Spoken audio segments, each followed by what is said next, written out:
Namaskar, this is Prashant Sardeshmukh. I welcome you on behalf of बैठक हैदराबाद। मैं सभी का इस बैठक के सायंकालीन सभा में स्वागत करता हूं। आज हम भाग्यशाली हैं, हमारे साथ प्रख्यात तबला वादक पंडित ओमकार जी जुड़ रहे हैं और कार्यक्रम के शुरुआत से पहले मैं बैठक के बारे में कुछ बताना चाहता हूं। बैठक ये एक संस्था नहीं है, यह एक कलाकारों का समूह है। This is a group of artist in Hyderabad and this was started in 2016। 2016 में ये शुरुआत हुआ था। इसकी प्रेरणा हमें स्वर्गीय पंडित सुभाष शास्त्री जी से मिली थी और we organized several programs, one program every month, and this would usually be at the end of a month. हर महीने के अंत में एक प्रोग्राम होता था जहां पे एक सीनियर आर्टिस्ट और एक जूनियर आर्टिस्ट को चांस दिया जाता था। प्रोग्राम का उद्देश्य यह था कि सब आर्टिस्ट एकत्रित हो, आपस में लेन देन हो, कुछ चर्चा हो, जिसके कारण जो यंग आर्टिस्ट है जो सीख रहे हैं उनको चांस मिले, सीनियर आर्टिस्ट से इंटरैक्ट करे और कुछ अच्छे संस्कार हो जो आजकल के टेक्निकल युग में बहुत कम होता है।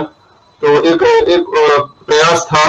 तो हमने काफी ऐसे कार्यक्रम किए हैं जो 2016 से लेकर इस कोरोना काल तक चले। कोरोना काल में हमने जैसे अनेक संस्थाएं कर रही है, हमने भी कुछ लाइव प्रोग्राम्स किए हैं। तकरीबन 40 से ज्यादा कार्यक्रम हो चुके हैं एंड हमने थोड़ा सा गैप लिया था कि जो हमारा मूल उद्देश्य है, जो संगीत के संस्कार, संगीत की विद्या या संगीत पे ज्यादा से ज्यादा चर्चा हो और इसको आगे ले जा सके, इस पे हम सोच रहे थे।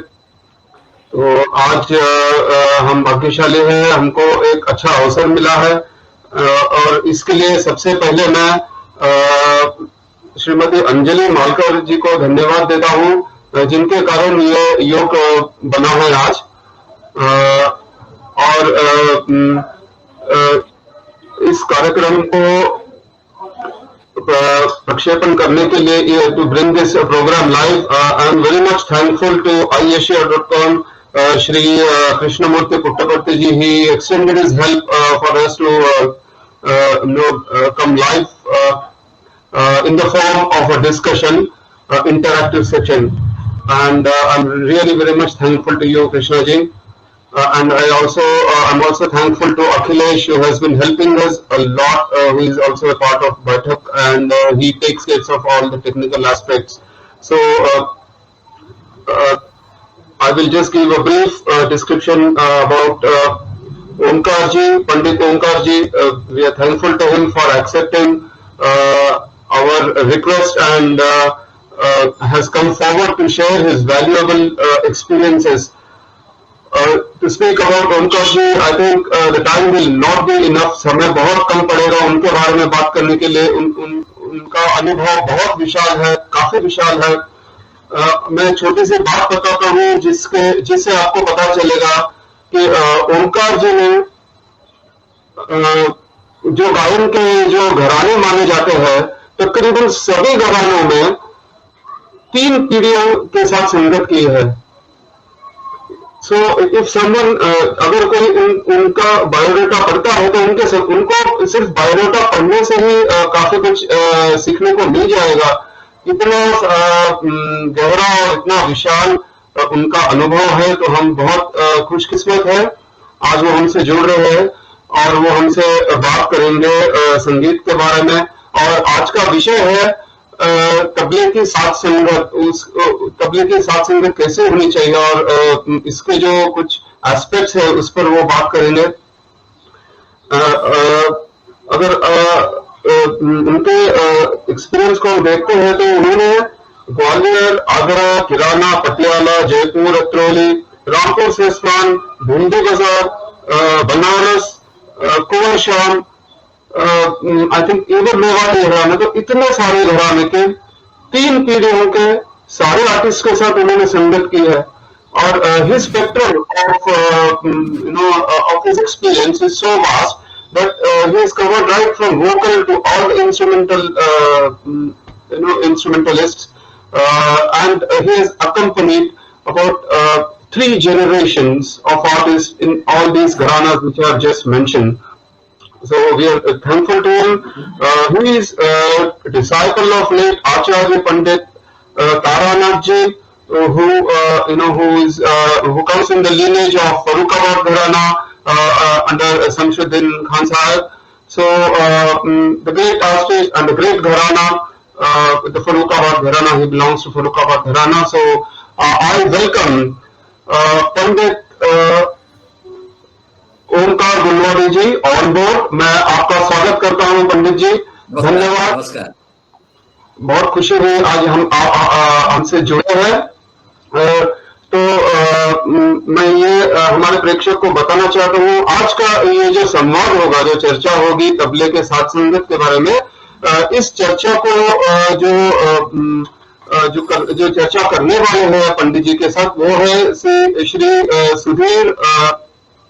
सुधीर नायक जी। सुधीर नायक एक प्रख्यात हारमोनियम वादक है। I welcome you Sudhir ji on board.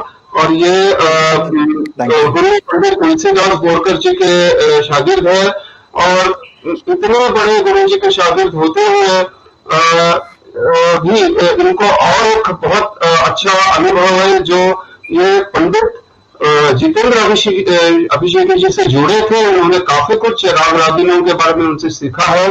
तो आज का ये कार्यक्रम की चर्चा सुधीर जी आगे ले जाएंगे पंडित जी के साथ, और हम सुनते हैं इस चर्चा को, और हमें एक अच्छा अवसर है बहुत कुछ सीखने के लिए पंडित जी से। धन्यवाद पंडित जी, धन्यवाद Sudhir ji, thank you so much. नमस्कार और धन्यवाद प्रशांत जी, धन्यवाद ओमकार जी, और धन्यवाद टू बैठक फाउंडेशन, बैठक Hyderabad, for giving us this opportunity. आपसे रूबरू होने के लिए जो अवसर दिया है उसके लिए बहुत बहुत धन्यवाद। तो मैं आपकी सबकी इजाज़त लेके यहाँ शुरू करना चाहता हूँ। बैठक हैदराबाद द्वारा आयोजित इस ऑनलाइन मुलाकात में हम पंडित ओमकार गुलवाड़ी जी के साथ आज जुड़ रहे हैं। तो सबको बहुत बहुत नमस्कार। यहाँ इस ऑनलाइन या वर्चुअल प्लेटफॉर्म के माध्यम से जो हम संपर्क या संचार कर रहे हैं, उनमें जितने भी श्रोता हैं, जितने दर्शक हैं, उनका सबका बहुत बहुत स्वागत है इस मंच पे। आज हम बैठक हैदराबाद के अंतर्गत आयोजित इस श्रृंखला में सात संगत के जो मूल तत्व हैं और उसका जो महत्व है, इस विषय पे चर्चा करेंगे। आज के हमारे अतिथि का परिचय तो सब लोगों को है, पंडित ओमकारनाथ गुलवाड़ी जी। सभी लोग जानते हैं, बहुत लोगों ने उनकी संगत सुनी है, उनको सोलो उनका सुना हुआ है, स्वतंत्र वादन में भी वो उतने ही प्रवीण हैं। और एक निजी स्तर पे, और मैं कहने जाऊं तो मेरे लिए, जैसे हम कहते हैं कि फ्रेंड, फिलोसोफर एंड गाइड, तो ऐसे स्थान मेरे लिए ओमकार जी का है। ऐसे एक बुजुर्ग हैं जिनका आशीर्वाद मुझे हमेशा मिला है, बल्कि मैं ये कहूंगा कि उनकी बदौलत में आज इस क्षेत्र में हूं।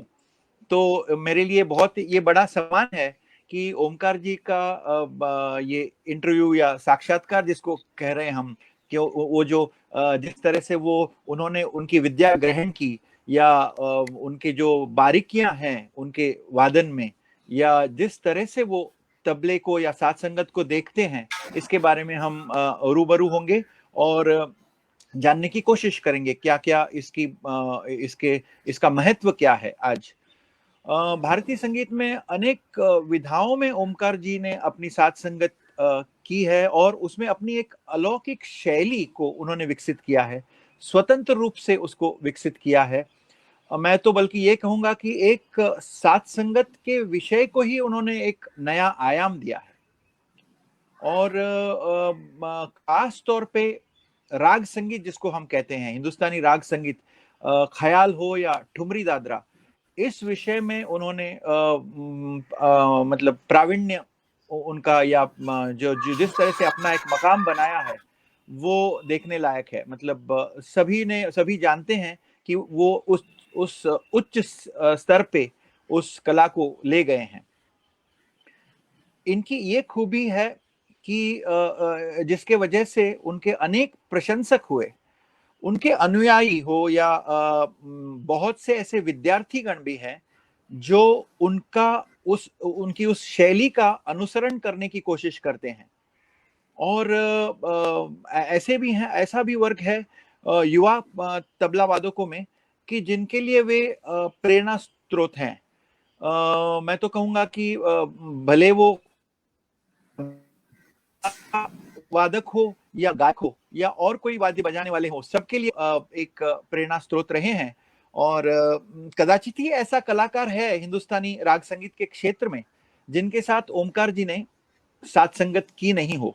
खासतौर उनके हम उम्र जो लोग कलाकार थे या उनसे सीनियर्स भी जितने भी थे, इनके सब के साथ उन्होंने बहुत बखूबी से संगत की है और उनका प्रेम पाया है। ये सबसे महत्वपूर्ण योगदान है उनका।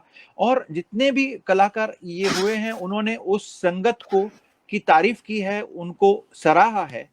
और तो आइए हम बहुत वक्त जाया नहीं करते हैं और उनसे ही रूबरू जानते हैं कि साथ संगत के विषय में जो विवेचना उन्होंने की है, उनके विचार जो हैं और उसको जानने की का हम प्रयास करते हैं। जैसे मैंने कहा उनका निकास हो या तबला जिस तरह से वो सुरीला लगाते हैं, मतलब मैं उनको हमेशा एक सुरीला इंसान ही कहता हूँ। तो चाहे वो बोलना हो या बजाना हो, उतने ही सुरीले हैं वो, सदा हसनमुखी होते हैं। तो मैं वही कह रहा था कि सुर कैसे मिलाते हैं वो अपने आप में एक इतना अच्छा तंत्र है। तो तबला बजने के पहले ही जब आप सुर या उनका नाद सुनते हैं तभी ही भाव विभोर हो जाते हैं उसको सुन के। तो ऐसे एक व्यक्ति का हम आज परिचय बहुत गहरे रूप से करने की कोशिश करेंगे। हालांकि जैसे प्रशांत जी ने कहा 1 घंटा तो बिल्कुल ही काफी नहीं है। ये सब जो चीजें हैं इसको इसका विवरण करने के लिए या फिर इसकी चर्चा करने के लिए, लेकिन कोशिश जरूर रहेगी कि जितना हो सके हम उनसे जानने की कोशिश करेंगे। तो पहला जो प्रश्न है मेरा वो ओमकार जी, आपके तबले की शिक्षा पहले तो ऐसे महान गुरुओं से हुई है, पंडित हट्टंगडी तारानाथ राव जी, जो गुरु के स्थान को भी एक शोभा उनके योगदान ने दिया है। ऐसे एक महान गुरु से आपने शिक्षा ग्रहण की है। साथ में आप उसके बाद पंडित अरविंद मुलगांवकर जैसे तबला वादक के पास भी आप सीखे हैं, जो कि फिर से एक बार ऐसे एक गुरु हुए हैं कि जिनके अनेक शिष्य हुए हैं। और मुझे लगता है कि आपने उस परंपरा को आगे लेके उनको गर्वान्वित महसूस करने दिया है इन गुरुओं को। तो ये एक बहुत बड़ी आपकी श्रद्धा उन पे है और आपके कला के प्रति जो आपका प्रेम है उसके ही कारण ये आपने हासिल किया है। तो मेरा ये है सवाल आपसे। सुधीर, 1 मिनट। जी जी जी। और मैं इनको मानता हूँ, रवि बेल्लारे और शशि बेल्लारे, ये हमारे सीनियर गुरु बंधु थे। उनके पास भी मैंने उनके बहुत ही सीखा है और उनसे भी बहुत ही चर्चा की है। मैंने बहुत कुछ सीखने को मिला, रवि बेल्लारे और शशि बेल्लारे। हाँ, तो मेरे ख्याल में ये भी एक बहुत बड़ी उपलब्धि है कि सिर्फ गुरु ही नहीं, लेकिन जो सीनियर गुरु भाई हैं, वरिष्ठ गुरु भाइयों से भी तालीम लेने की या उनसे एक नजर पाने की आपने चेष्टा की है। और ये अपने आप में एक बहुत बड़ी बात है, क्योंकि विद्या ग्रहण करने के लिए जो आपकी एक उत्साह है आपका, मेरे ख्याल में इससे ही आप ये सब हासिल कर पाए हैं। तो मेरी ऐसा एक सवाल है कि साथ संगत हमारा जो विषय है, ये मुझे लगता है हमेशा कि एक ऐसा कला आविष्कार है कि जो सीखने से ज्यादा समझने की बात है। मुझे बताइए अगर मैं गलत कह रहा हूं तो। महसूस करने की बात। जी, तो गुरुओं से आपने तालीम तो ली, लेकिन उसके अलावा इसमें निपुणता हासिल करने के लिए जो अनुभव आपने लिया, उसके पश्चात आपको अनेक संवेदना या अनेक एक्सप्रेशन जिसको हम कहते हैं, अभिव्यक्तियों से आपने आपकी संगत की जो एक विधा है उसको बहुत अच्छी तरह से विकसित किया। और इसमें मैं ये जानना चाहता हूं कि आपकी कल्पना साथ संगत के बारे में क्या है। मैं इस समय ये नहीं कहूंगा कि आप उसको उसकी एक परिभाषा दें, क्योंकि ये इतना व्यापक विषय है कि कोई सही बात, परिभाषा से इसको या कुछ सही शब्दों बात। से इसका आप इसको व्यतीत नहीं कर सकते। तो मैं चाहता हूं कि आप के लिए साथ संगत क्या मायने रखता है, तो इस सवाल को हम लेके फिर आगे जाते हैं। जरूर। प्रथम मैं बैठक हैदराबाद और उसके ऑर्गेनाइजर्स, उनको मैं खूब आभारी हूं उनका। और अंजलि मालकर जी, वो एक अच्छी विचारवंत गायिका है। उन्होंने मुझे ये अपॉर्चुनिटी, मेरा एक्सपीरियंस शेयर करने के लिए उन्होंने एक मौका ऑर्गेनाइज किया है। मैं खूब आभारी हूँ। अभी जो हम लोगों ने साथ संगत के विषय लिया है, वो मुझे लगता है बहुत ही गहरा और बहुत ही व्यापक है। वो ऊपर ऊपर से मालूम नहीं, माने ऐसा जन सामान्य में वो पता नहीं होता है लोगों को। हम लोग माने क्या है, सिर्फ ठेका बजाया, सुर को सुर मिलाया, ये नहीं। उसमें थोड़ा ऐसा डिफिकल्ट, माने इतना डीप है वो। जी जी। अभी समझे, वो आइसबर्ग होता है, आइसबर्ग होता है वो। ऊपर हमको उसका माने 1/3 या 1/4 दिखता है, नीचे तो 3/4 रहता है। ऐसा ही सात संगत के बारे में बात करना है तो इतना डीप है। जी अभी जी, दूसरा एक उदाहरण मैं आपको देना है तो शांत सागर है।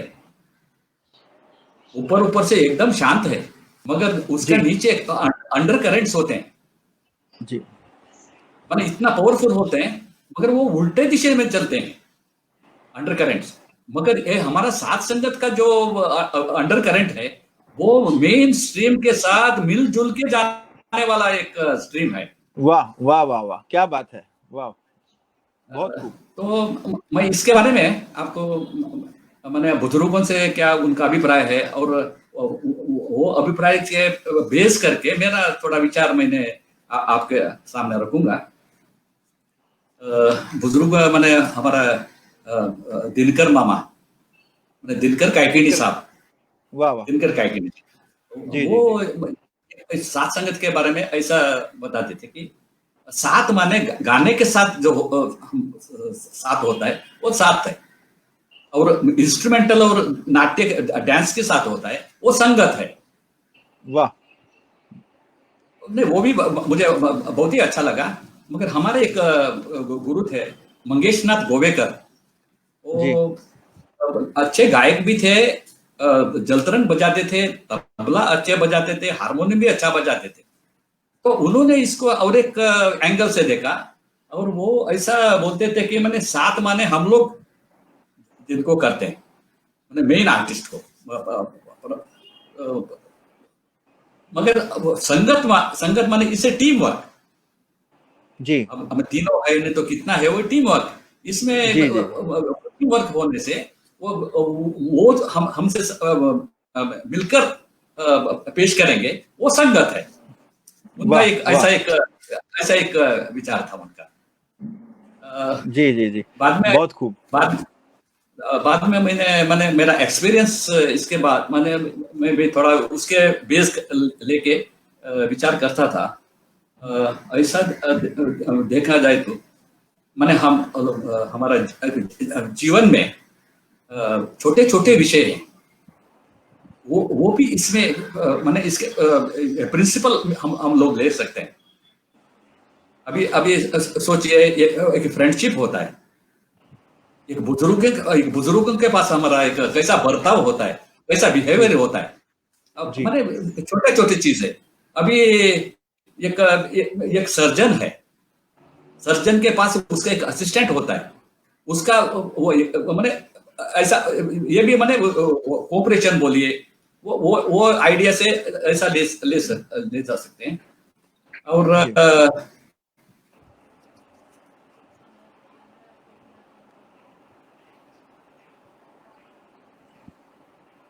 मेरे ख्याल में साथ संगत हम जब कहते हैं तो एक दूसरे के मन को समझना भी बहुत महत्वपूर्ण है। हमारे गुरुजी मतलब पंडित तुलसीदास बोरकर जी हमेशा कहते थे कि साथ संगत को कहना है, एक बात वो कहते थे हमेशा कि पानी तेरा रंग कैसा, तो जिससे हाँ, मिल हाँ, जाए वैसा। सही बात, ये सही बात। मुझे लगता है बहुत बड़ी बात है कि साथ संगत, आप जो बातें कह रहे हैं साथ संगत की, तो इससे ये बहुत अच्छी तरह से समझ में आता है कि ना कि सिर्फ वो उनके तंत्र से, कलाकारों के तंत्र से या उनके जो प्रतिभा है उनसे जुड़ना है, बच उनकी रूह जो है या उनका सोल हम लोग कहते हैं, उससे आत्मा को हमको ढूंढना है, और ये अपने आप में एक बहुत कठिन काम है। नहीं, सही बात, सही बात।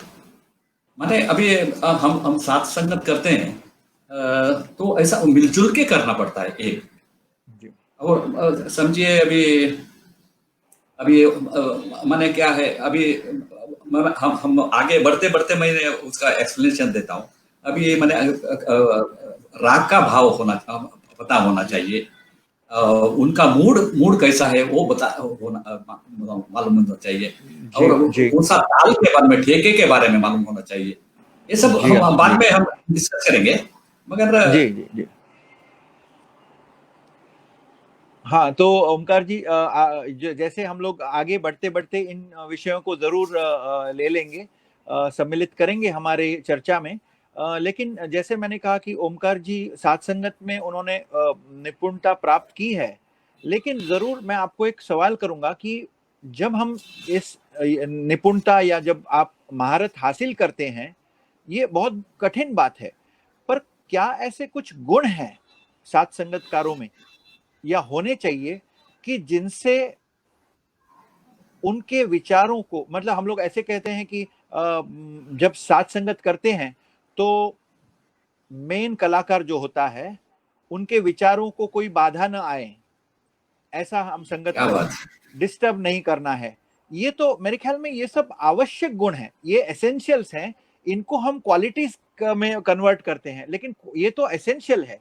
तो क्वालिटीज जो हैं, गुण, वो क्या होने चाहिए आपके नजर से? आपको क्या लगता है कि कौन से गुण होने चाहिए संगतकारों में? आजकल ऐसा ही होता है कि नहीं, आप तो वो तो बहुत अच्छा ठेका बजा रहे हैं, बहुत पेशेंस है उनमें, तो वो बहुत अच्छे संगतकार हो गए। वो तो फिर आप तालमाला भी ले सकते हैं उस बारे में अगर कहा जाए तो, क्योंकि उसको उसका पेशेंस तो कम नहीं होगा और वो एक तरह से चले जाएगा और वो लय भी उसकी चेंज नहीं होगी। तो ये हम लोग साथ संगत इसको कह नहीं सकते। तो इसलिए मैं पूछना चाहता हूं कि जब आप साथ संगत की बात करते हैं तो कौन से ऐसे गुण चाहिए संगतकार कलाकारों में जिसके वजह से उनके साथ संगत से गाना या उसमें जो रंग है उसको एक बढ़ावा मिल जाता है, और पूरी महफिल इन टोटलिटी, जब ये टीम वर्क हम लोग कहते हैं, तो उसका अनुभव श्रोताओं को होता है। इसके बारे में कुछ गौर कर सकते हैं आप तो बहुत अच्छा रहेगा हमारे श्रोताओं के है। लिए।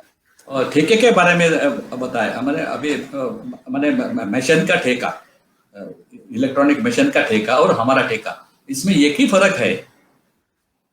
हम लोग ठेका बजाते हैं, उसमें हमारा जान रहता है, जी और यूजुअली क्या होता है, हम लोग मेन आर्टिस्ट को साथ करते हैं, मगर मशीन में क्या होता है, मेन आर्टिस्ट जो है वो मशीन को साथ करता है। क्या बात है, क्या बात है। ये बहुत बड़ी एक चीज आपने कही।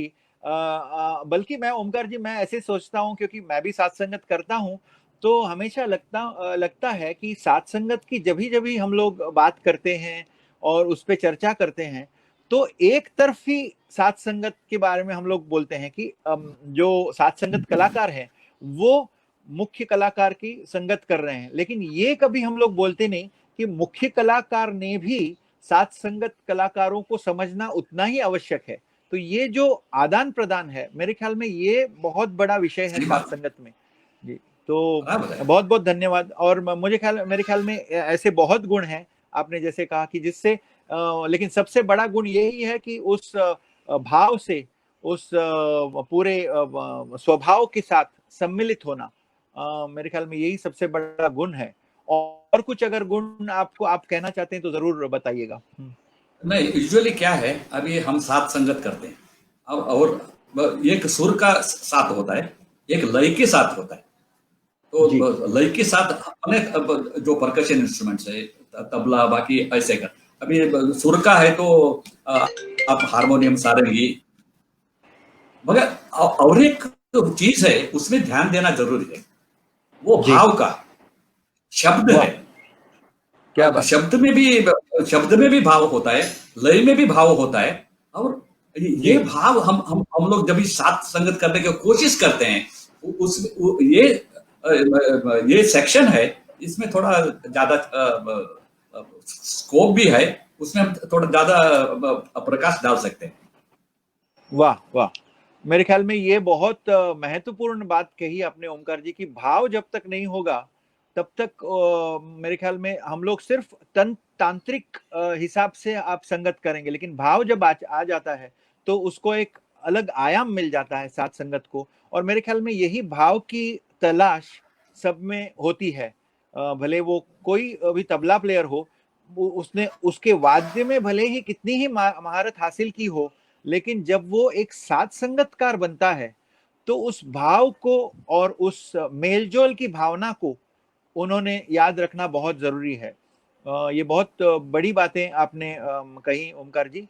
हम लोग आगे बढ़ते हैं। और एक बात है जी, नहीं, और एक बात है इसमें जी जरूर भाव होता है जी। अभी क्या है, सब लोगों को पता है, जब भी कलाकार उसका पेश करने माने आरंभ करता है, तभी वो फिजिकली परफॉर्म करता है फर्स्ट, बाद में वो मेंटली परफॉर्म करने लगा, माने वो इन्वॉल्व होके, बाद में इंटेलिजेंटली माने वो ये करके इंट्यूटिवली जाता है, बाद में वो स्पिरिचुअल जाता है, स्पिरिचुअल वो लेवल पर जाता है, तभी हम लोगों को भी साथ करना चाहिए।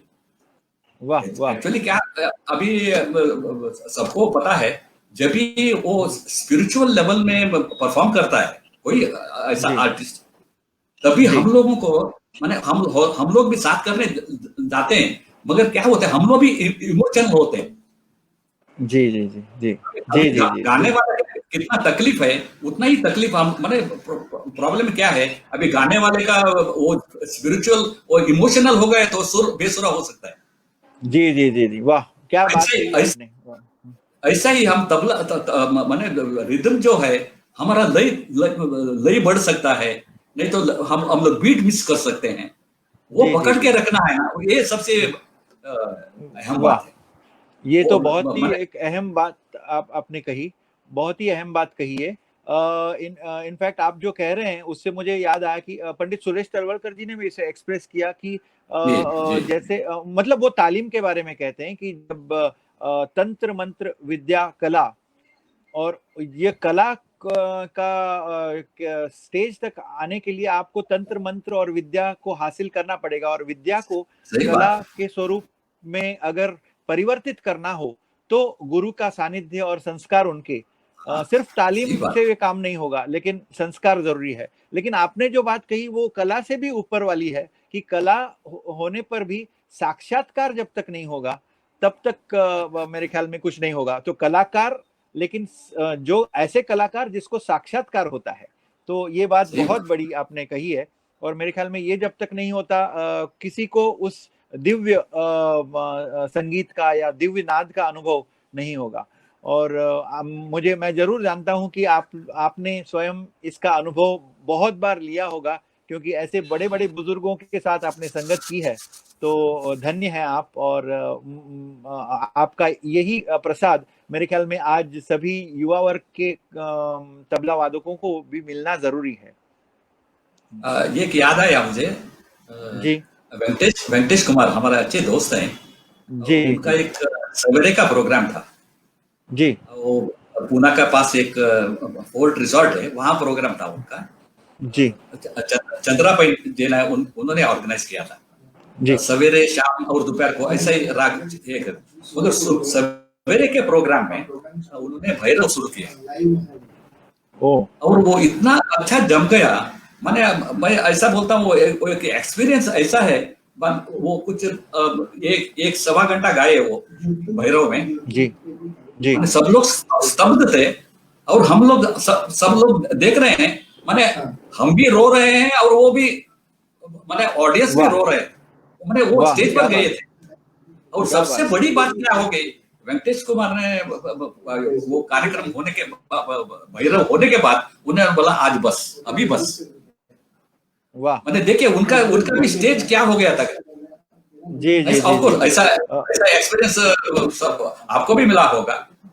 जी जी जी जी मतलब वो एक ही क्षण होता है मेरे ख्याल में पूरे हाँ, सही प्रोग्राम में बात या है। फिर पूरे पूरे जिंदगी में हम कभी कभार ऐसे क्षणों को महसूस करते हैं, उसका एहसास प्राप्त करते हैं जो जहाँ पे एक तानाता होती है वो प्रेजेंटर में भी और जो उसको सुन रहे हैं तो सुनकारों में, और जो गा रहा है उनमें जो एक तानता महसूस होती है। और वो सिद्धि की एक ऐसी अवस्था है कि जहाँ पहुंचने के बाद ऐसा आनंद होता है, आत्मिक आनंद जिसको हम कहते हैं, उसकी अनुभूति हमको आती है। बहुत बहुत अच्छी एक याद आपने बताई। तो ओमकार जी मुझे ऐसे लगता, सॉरी आप कुछ कह रहे थे। नहीं, मुझे एक इसमें बोलना था। माने जी अभी ये स्टेज में साथ संगत करने के लिए थोड़ा, माने एक स्पिरिचुअल गुरु की जरूरत पड़ती है। माने बिल्कुल इसमें बिल्कुल हम बिल्कुल। मन कैसा कंट्रोल करना है। जी जी जी जी एक ये जो है ना, उसको अब मैंने अब ये अध्यात्म भाषा में बताना है तो साक्षी भाव बोलते हैं उसको, साक्षी भाव। जी जी जी जी जी जी वो साक्षी भाव मेडिटेशन है। जी ये जी जी सब मैंने उनका उनका अनुग्रह होना चाहिए, उनका आशीर्वाद होना चाहिए। वाह वाह। मेरे ख्याल में ये हाँ जी। आध्यात्मिक बैठक जो है, आध्यात्मिक बैठक की जरूरत सबको है। और संगीत एक ऐसा जरिया है कि जिसके एक ऐसा माध्यम है कि जिसके जरिए हम ऐसे जैसे इनवर्ड पाथ जो हम लोग कहते हैं वहां पे जा हाँ, सकते हैं और इसकी अनुभूति ले सकते हैं। पर ऐसे आध्यात्मिक गुरु की जरूरत जरूर है कि जिससे हम खुद को देख के और अपना खुद का जो स्टेज है उसमें उसको अनुभव करके उसको कैसे आगे ले जाएं। और ये जो अनुभव आपने कहा उसको कैसे उसका अनुभव हमको मिले, ये प्रयास जरूर करना चाहिए हर एक कला के विद्यार्थी ने, हर एक कलाकार ने। और जरूर ये जब अनुभूति हमको आती है तो एक आत्मिक आनंद सा हो जाता है जो सही कि बात, सही सभी बात, को अनुभव मिलता है उसका। और बहुत बहुत सही बात। धन्यवाद इस बात के लिए, और बहुत ही अहम चीज है ये। अच्छा, एक बहुत ही बुनियादी सवाल है, मतलब जिसको हम मूलभूत प्रश्न कहते हैं, ऐसा एक सवाल है कि हम लोग कलाकारों से एक रैपो मेंटेन करना जिसको कहते हैं, एक संपर्क बनाए रखना, ये एक साथ संगत हो या महफिल हो, उसका एक अनिवार्य घटक है ये, कि हमको उनका संपर्क रखना पड़ता है। और जिस जिस जैसे आई कांटेक्ट भी कहते हैं सही बात है, हम, सही बात है। आंखों द्वारा हम संपर्क करते हैं, तो ये बहुत जरूरी है। तो इसके लिए एक बहुत मूलभूत प्रश्न है कि साथ में विराजमान होना चाहिए तबला प्लेयर को, क्योंकि बहुत से तबला प्लेयर अलग अलग तरह से बैठते हैं और अपने अपनी वो सहूलियत जरूर होगी। लेकिन जैसे बनारस घराने में हम देखते हैं कि किशन महाराज जी या और काफी ऐसे लोग हैं जो वीरासन या वज्रासन में बैठते हैं, तो ऐसे सही बात अलग अलग बैठक है। तो उसके बारे में थोड़ा अगर स्पष्टीकरण आप दें पॉस्चर के बारे में तो बहुत अच्छा रहेगा।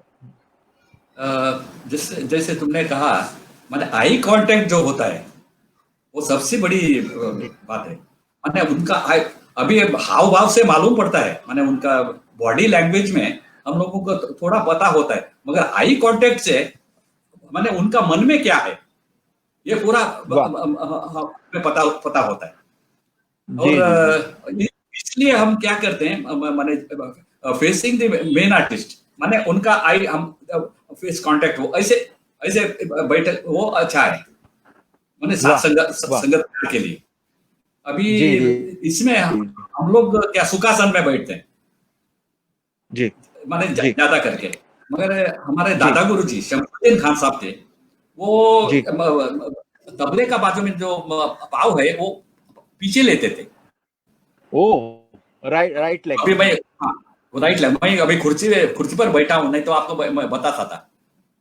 मगर क्या है उसमें सबसे बड़ी एडवांटेज क्या है, अभी आप ऐसे बढ़ने से आपका तबले के पास आते हैं आपका कान, वो ओ।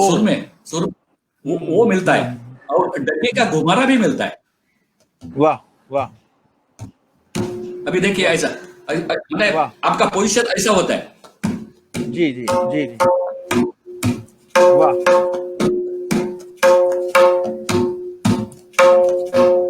ऐसा मैंने वाह। ये बैठक, ये एक उनका मैंने जी ऑब्जर्व किया। मगर जी वैसा जी। ज्यादा ज्यादा टाइम बैठना मुश्किल होता है, जी तो जी मैं जी जी सुखासन जी में जी। बैठता हूँ। वाह अब जरूर जरूर है तो आगे झुकता हूँ वाह वाह। सुनने के लिए, वो है। जी जी जी जी। मेरे ख्याल में ये झुकाव बहुत जरूरी है संगीतकारों के नहीं, लिए। सही बात है, सही बात है, सही बात मतलब सिर्फ सिर्फ तबले में नहीं, लेकिन झुकाव है। होना नहीं, बहुत जरूरी है। बहुत महत्व की बात बताया।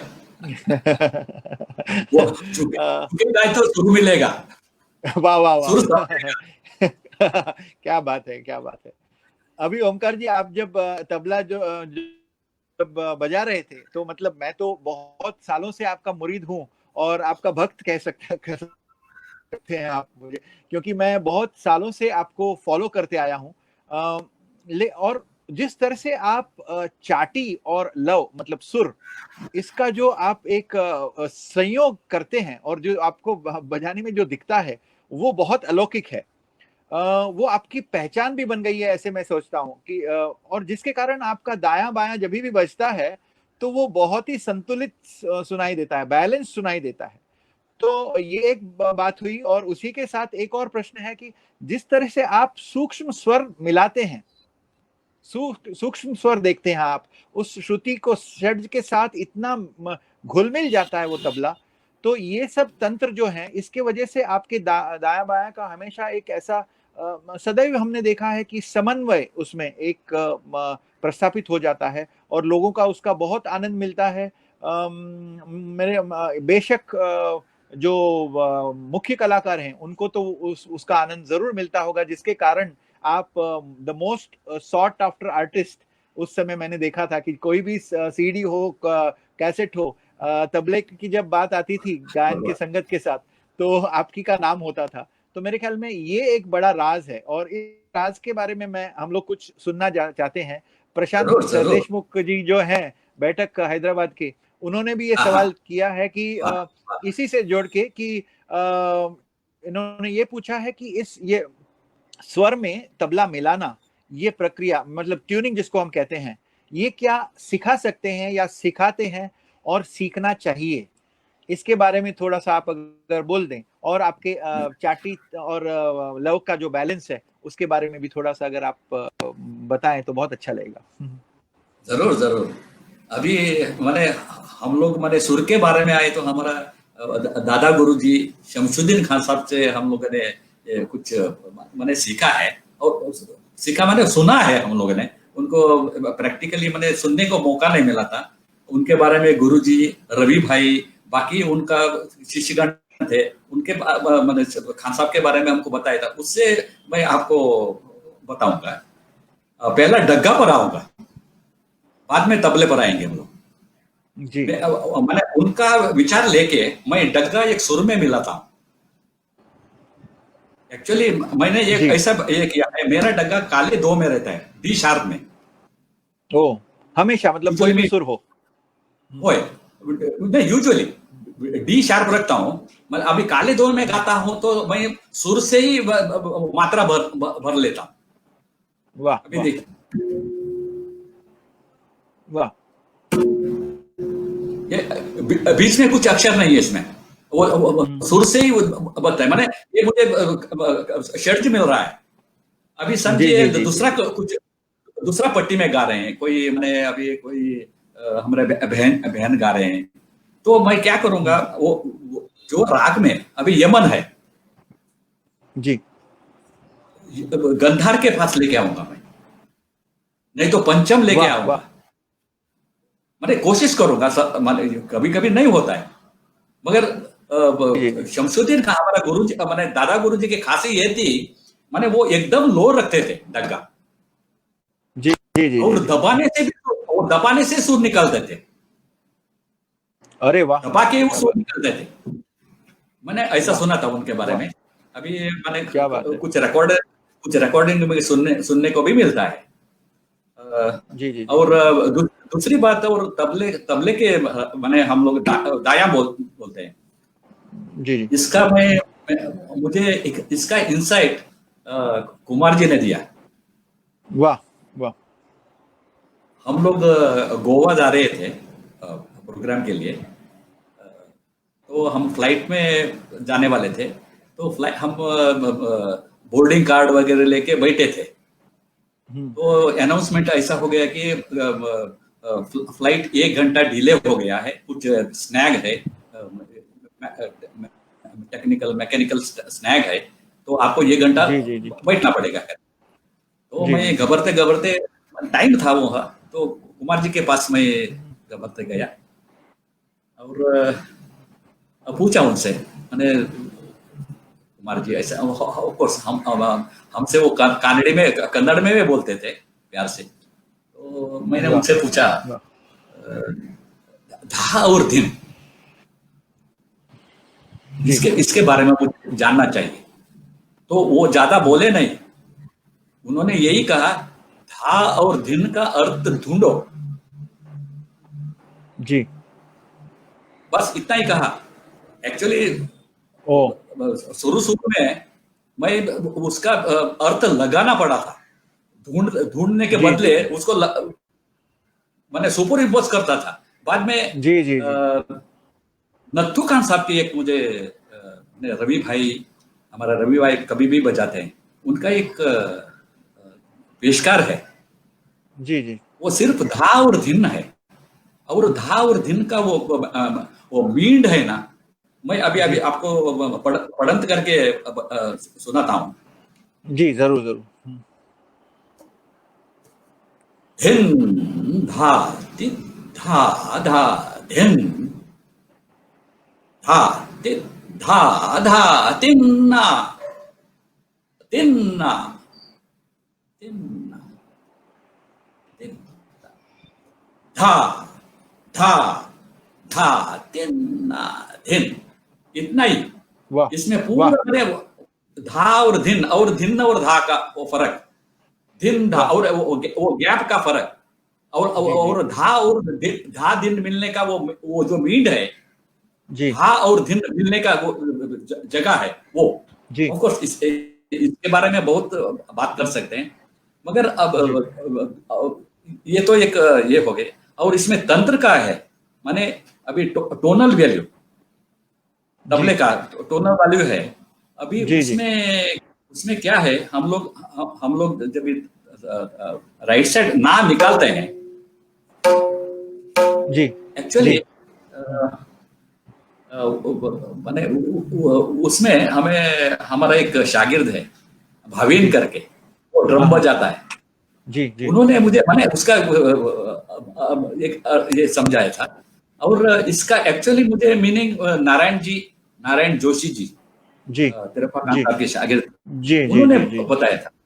माने अरे उसमें वाह। क्या ना हम बजाते हैं, अब आपको दिखता होगा जी जी जी जी। ना, ये माने बैक लिफ्ट बोलते हैं, बैक लिफ्ट माने ऊपर से आता है ना, ओ ओ मगर नारायण जी ने बताया वो साइड से आता है ऐसा, ओ अच्छा। माने वाह। यहां से ना निकलता है, यहां से ओ जी जी जी। साइड से। वाह। अभी क्रिकेटर खेलता है, तब ये बॉल आता है, वो 3 स्लिप के बीच में से कैसा बॉल निकलता है, जी वाह। फ्लिप करता है, ऐसा ही यहां से, क्या माने बात। ये कॉर्नर से पूरा वाह उंगलियां नहीं, वाह। माने क्या ये बात। एंगल होता है, ये एंगल वाह वाह वाह वाह। वो है। और तीन भी क्या बात। ऐसा ही है, पूरा जी सब उंगलियों से नहीं। वाह क्या बात है। वाह। और दिन में एक खासियत है, दिन में क्या होता है, अभी मैं यूजुअल मैं तबले पर पाउडर नहीं लगाता हूँ, मगर आपको दिखाना है कि मैं कोशिश करूंगा। अभी 3 बजाता हूँ। तबला दिख रहा है ना मेरा? जी जी बिल्कुल बिल्कुल तबला। बिल्कुल दिख रहा है, अच्छा, बिल्कुल दिख रहा है। देखिए अभी मैं 3 बजाता हूँ तर्जनी से। जी जी ये मेन फिंगर है। जी जी जी आप देखा पाउडर लगाया था वो 3 है ना, वो मिडिल फिंगर थोड़ा लगता है। जी जी जी हाँ, वाह। वो आस है, वो आस है। ओ अच्छा। वो वाह कितना लगाना, कैसे कितना प्रेशर पर लगाना, वो हमारा कान बताता है हम लोगों को। वो वाह किसी से सीख के नहीं तो बता के नहीं होता है। बजाते बजाते वाह वाह रिंगिंग है ना वो। वाह। ऐसा ही तीटा भी है। तीटा माने जी जी स्वर जी और व्यंजन होता है। जी तीटा जी में भी क्या होता है, हम मिडिल फिंगर से मिडिल ती निकालते तीटा। अभी तीटा मैंने क्या है, ये फिंगर टिप्स पे होता है। जी यहाँ एक जी जॉइंट है, ये जॉइंट भी हो सकता है। जी और ये थोड़ा जी थोड़ा ट्विस्ट भी कर सकते हैं, देखिए। वाह। जी जी जी अभी त्रका बजाते हैं, त्रका। जी हाँ, आगे त्रका यूजुअली सब ठेका में आता है, जी मगर जी ये त्रका है ना, ये थोड़ा माने ट्विस्ट ट्विस्ट होता है, देखिए।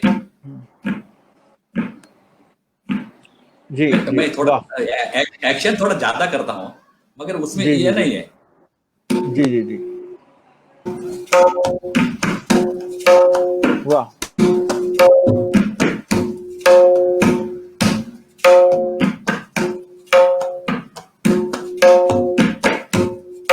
तक भी ऐसा है। तक का है वाह ना, तक ऐसा ऐसा नहीं होता है। तक जी साइड्स में गिरता है, माने वो ओ सॉफ्टनेस के लिए, ये जी जी सॉफ्टनेस के लिए, वाह। ठीक है। तक जी जी जी जी जी वाह वाह। ये नहीं। जी जी वाह वाह वाह।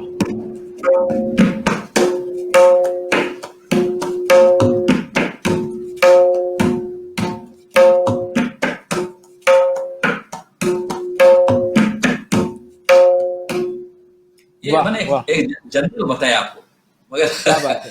मगर नहीं नहीं ये मुझे लगता है ओमकार जी बहुत बड़ा विचार है, क्योंकि ये नाद के जो सूक्ष्म भेद हैं या फिर उसकी जो अभिव्यक्तियां हैं उसको समझना, मतलब सुर को समझना के बराबर है। जैसे कोई गायक सुर के भेद को समझने की कोशिश करता है, उसमें सूक्ष्म तर्क कैसे वो हासिल करें, उसके पीछे उनका उसका पूरा संगीतमय प्रवास होता है।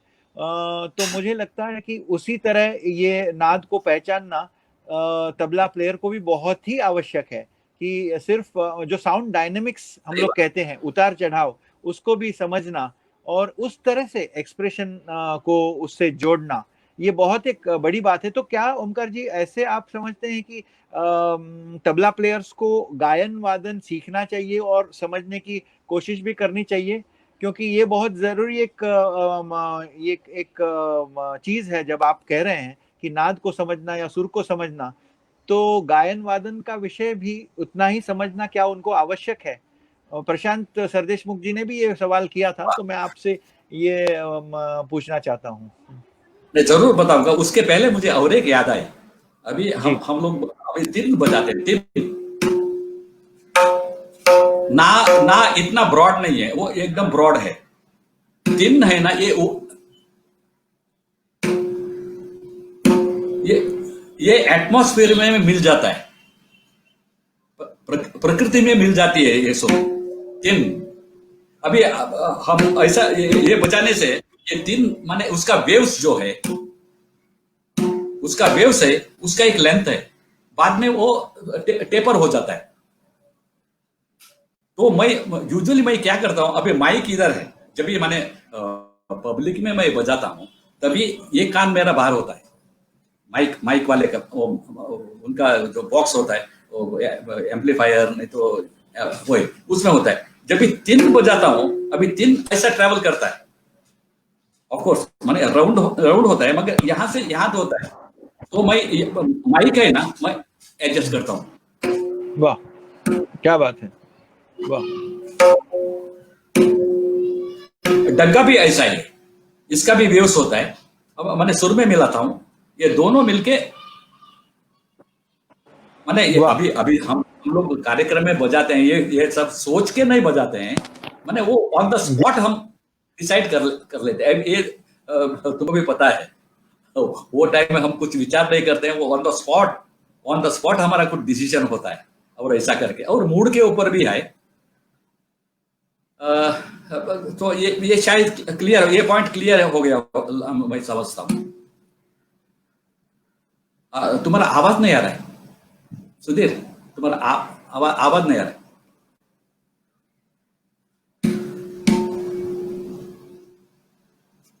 आवाज नहीं आ रहा है, सुधीर सुधीर का आवाज नहीं आ रहा है।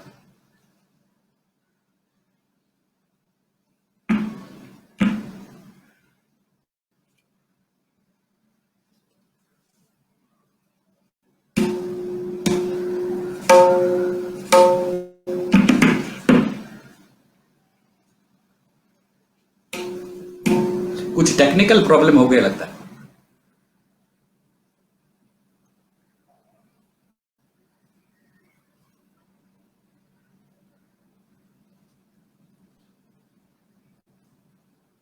अब मेरा सुन रहा है, मेरा आवाज आ रहा है सुधीर? ठीक है। अब वो टेक्निकल ठीक करने तक मैं आपका ये क्वेश्चन थोड़ा आसान क्वेश्चन प्रयत्न करूंगा। अभी तबला माने तबला वादक को गाना, माने वो जो काम कर रहा है उसके लिए वो साथ संगत कर रहा है, वो जानना बहुत ही जरूरी है। राग के बारे में, सुर के बारे में, वो राग का भाव क्या है उसका बारे में, ये जरूरी है, बहुत ही जरूरी है। माने क्या है, वो राग के भाव के ऊपर से हमारा माने ठेका वेरिएशन होता है।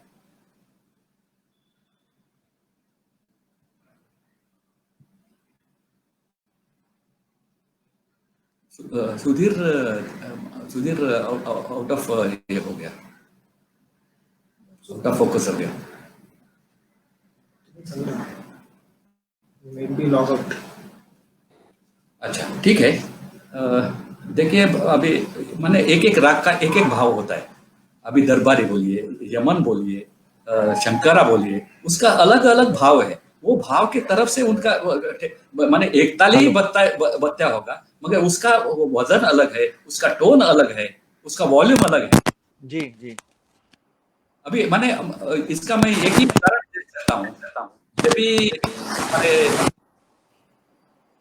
माने कोई हमारे स्वामी जी, नहीं तो कोई बड़े हमारे कोई संत वगैरह, वो एक प्रवचन दे रहे हैं, तो हम बैठे सुनने के लिए बैठे समझे, तभी हमारा मूड अलग होता है, जी, हम उसको रेस्पॉन्स देते हैं, वो अलग होता है। मगर अभी जी, हमारे दोस्त के पास हम बात करते हैं, ये दोस्त के पास तो हमारा टोन अलग होता है, वाह, हमारा हमारा बिहेवियर भी थोड़ा अलग होता है। जी, जी, जी, जी, वाह, मैंने ये मैंने दोनों एक्सट्रीम मैंने बताया, और ठेका भी ऐसा ही होता है, उसका भरण भी ऐसा ही होता है। तो वो टोन वगैरह हो, पर सुधीरचा आवाज येत नाही मला।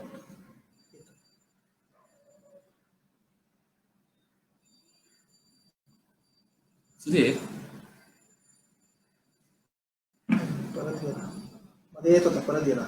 हा, येत होता मध्ये, परत हो हो, आवाज येत नाही सुधीरचा।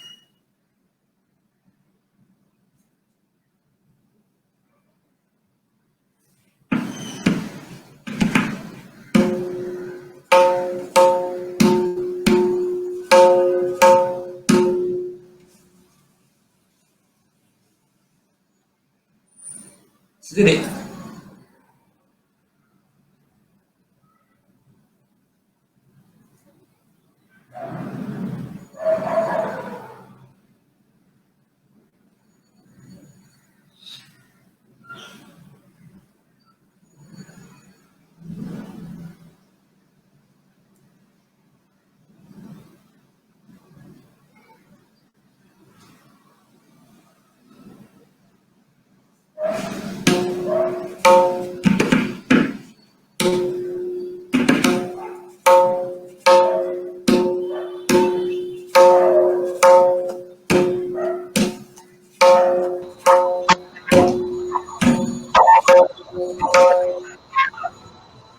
हा बोला बोला. सुधीरचं मला पिक्चर पण दिसत नाही त्याच्या. हाँ उनका भी लगता है कुछ टेक्निकल कारण के वो ज्वाइन नहीं हो रहे. We are trying to get him. आप अपना explanation please continue. We will keep listening to you while Sudhir ji joins us. I think he is joining us. Hello. Yeah. Yes, Sudhir ji, welcome back. Yes, welcome back. Yeah. Yes. Can you hear me now? Okay, great. Sorry about the technical glitch. It's okay. It's okay. I don't know what happened, and it's very difficult for artists to negotiate with technology somehow. But ये करना पड़ रहा है. दृष्टा लागू नहीं है जी. तो आपने बहुत अच्छी तरह से ये सब समझाया. एक और मेरा निरीक्षण है और हमेशा से रहा है कि जिस तरह से आप दो मात्राओं के बीच जब संगत करते हैं, मतलब ठेका आप बजाते हैं, तो दो मात्राओं के बीच जो अंतराल है उसको जिस तरह से बहुत खूबसूरती से भरते हैं, या उस नाद या आस जो हम लोग कहते हैं उसको, उसकी गूंज को कायम रखते हैं, जिससे कि गायक कलाकारों को उनके विचार जब वो प्रस्तुत करते हैं उसमें बहुत ही आसानी होती है, उनको आराम लगता है. तो इसके बारे में मैं आपको पूछना चाहता हूं कि ये आपसे, मतलब इस शैली को आपने कैसे विकसित किया?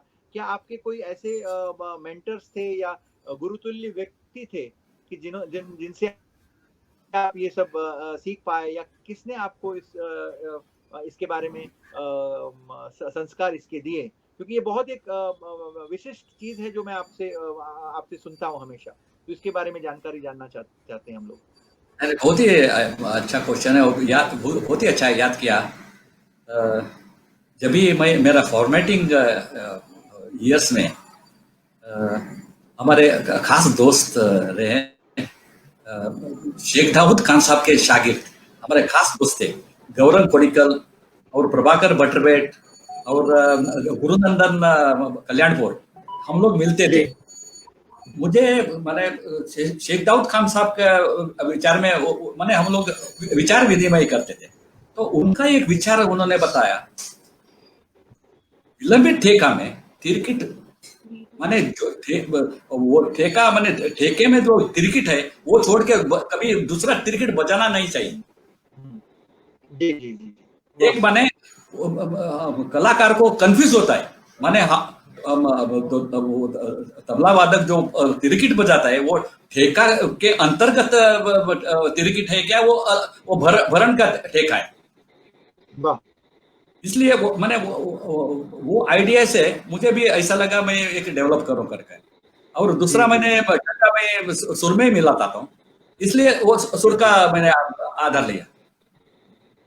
अभी मैंने एक ठेका, विलंबित ठेका में बजा के आपको डेमोस्ट्रेट करता हूँ. जी.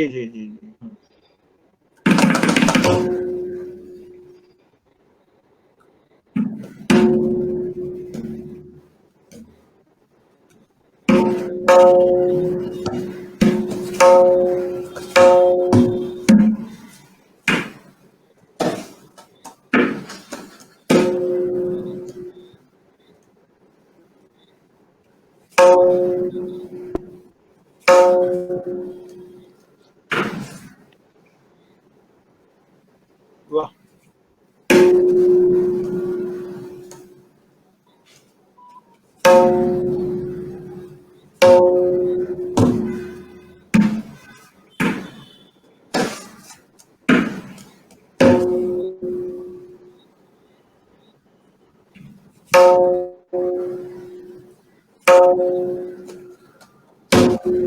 मैंने वो 20वें अक्षर एकदम साइलेंट होता है. और ये टाइप का ठेका है. मैं यूजुअली दरबारी, मालकंस, भाग्यश्री, इसके लिए मैंने ये गंभीर जो राग होते हैं उसके लिए मैंने ये ऑफ कोर्स टोन चेंज होता है उसमें, टोन उसमें थोड़ा अलग होता है. वाह. उसका मैंने वो राग के जी. मेरे ख्याल में ये बहुत एक सूक्ष्म विचार है क्योंकि जिस तरह से आप हम लोग सुर में श्रुतियां देखते हैं, उस तरह से आप उसके बीच वाले अंतराल में जो जो श्रुतियां हैं उसको बजा रहे हैं, ऐसे मुझे लगता है।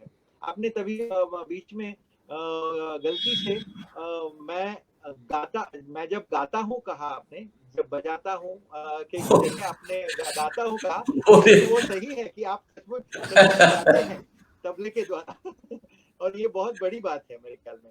और गवाते भी हैं आप, सिर्फ गाते नहीं हैं, लोगों को गवाते हैं और उनके गाने को एक अलग स्तर पे लेके जाते हैं। ये आपका बहुत बड़ा योगदान है और बहुत ऐसे बहुत महफिल हमने देखे हैं जहाँ पे आपने ये करके दिखाया है और रंग में ऐसा रंग भरा है कि उसमें बहुत उत्साहित हो जाते हैं जो गायक कलाकार हैं जो आपके साथ गाते हैं। और दो नाम मेरा एक लेना और मैं चाहता हूँ, और दो नाम लेना चाहता हूँ। एक हमारे जी हमारे चित्तू मामा, पंडित चिदानंद नगरकर। उन्होंने जी जी मुझे, मैंने स्टेज पर ही, मैंने हम लोग इंटरवल के पहले अभी ये 1964-65 की बात कर रहा हूँ मैं एकदम फॉर्मेटिंग ईयर। वो गांव में जी आए जी थे, तो मैं साथ संगत के लिए बैठा था। तो इंटरवल के बाद हम चाय लेते थे, चाय लेने के बैठे थे, तो अक्रॉस द टेबल उन्होंने कहा, बोले बेटा पहला मुझे सुनो, कुछ बजाने का मत जाओ। वाह जब भी तुमको वाह लगता है कुछ बजाना है तभी बजाओ, जी नहीं तो पहला मुझे सुनो। ये, क्या बात है। ये और मुझे गुरु वाक्य हो गया। और दूसरे हमारे या मंगेश नाथ गोवेकर, उन्होंने भी मुझे जी जी बहुत इसके बारे में कहा है। ये दो नाम मैंने आदर पूर्वक लेता हूँ। वाह क्या बात है। और मेरे ख्याल में यही आप जो गुण ग्रहण करने की जो शक्ति है, जो आप में एक गुण है, इसके वजह से ही ये बदलाव आपके तबले में आया है और ये तबला जन सामान्य तक भी पहुंचा है और आपके इतने फॉलोअर्स हो गए हैं। एक और सवाल मेरा है, जब जब आपको आस दिखा रहे थे दो सुरों के बीच, बहुत बार मैं देखता हूँ आजकल तबला प्लेयर्स जो हैं और मतलब ये मैं किसी की निंदा नहीं कर रहा हूँ, लेकिन बहुत बार ऐसे होता है कि इतने इम्पेशेंट हो जाते हैं कि पहले स्वर के पहले धा के बाद या धिन के बाद जो दूसरी मात्रा बजती है, तो उस अंतराल के बीच में कुछ बजा देते हैं कि जिसकी वजह से थोड़ा सा अस्वस्थ हो जाते हैं गवैये। तो मेरे ख्याल में ये आप जो टेक्निक है कि दूसरे मात्रा के बीच में या किसी मात्रा के बीच में कितना भरना और कैसे भरना, ये मेरे ख्याल में एक बहुत बड़ी उपलब्धि है आपके तबले में और इसको सभी ने फॉलो करना चाहिए, ऐसे मुझे लगता है। ये तो बहुत ही बड़ी बात है। ये हमारा गुरु तारानाथ जी की, माने उनका सोच है। अभी यूजुअली क्या होता है, गायक गायक जब भी वो कुछ तान नहीं तो कुछ माने आलाप करके सम पे आता है, उसका नेक्स्ट आवर्तन का वो तैयारी करता है। माने हम लोग ऐसा जी आलाप करेंगे कि नहीं तो ऐसा बोलतान करेंगे करके। तो जी जी जी दूसरी मात्रा है ना, वो एकदम साइलेंट रखना चाहिए। माने उनका हाँ हाँ विचार को डिस्टर्ब नहीं करना चाहिए।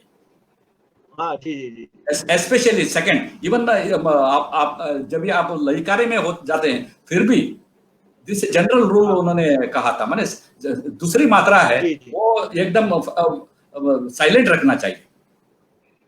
जी जी जी वाह वाह क्या बात है। ये बहुत बड़ी बात आपने कही।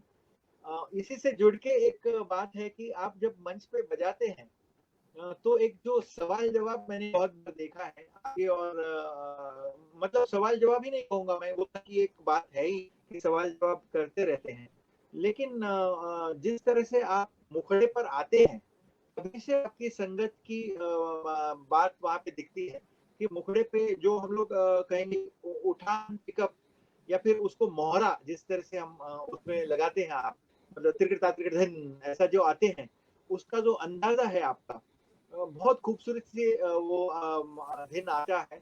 और मेरे ख्याल में ये बहुत ही ऐसा गुण है कि बहुत कम लोग इसको करना जानते हैं, क्योंकि वो अंदाजा जो आप बनाते हैं कि मुखड़ा कैसे है, उसकी लय कैसी है, और उसके बाद दूसरी मात्रा पढ़ते ही लोगों को पूरा जो आपको गवैया जो गा रहा है आपके साथ, तो वो बिल्कुल ही एक एक आसानी सी उसको हो जाती है कि नहीं, और सेटलमेंट की भावना आ जाती है कि नहीं, मैं बंदिश बिल्कुल अच्छी तरह से निभा पाऊंगा, क्योंकि लय में ये तबला प्लेयर बहुत अच्छा समझ रहे हैं।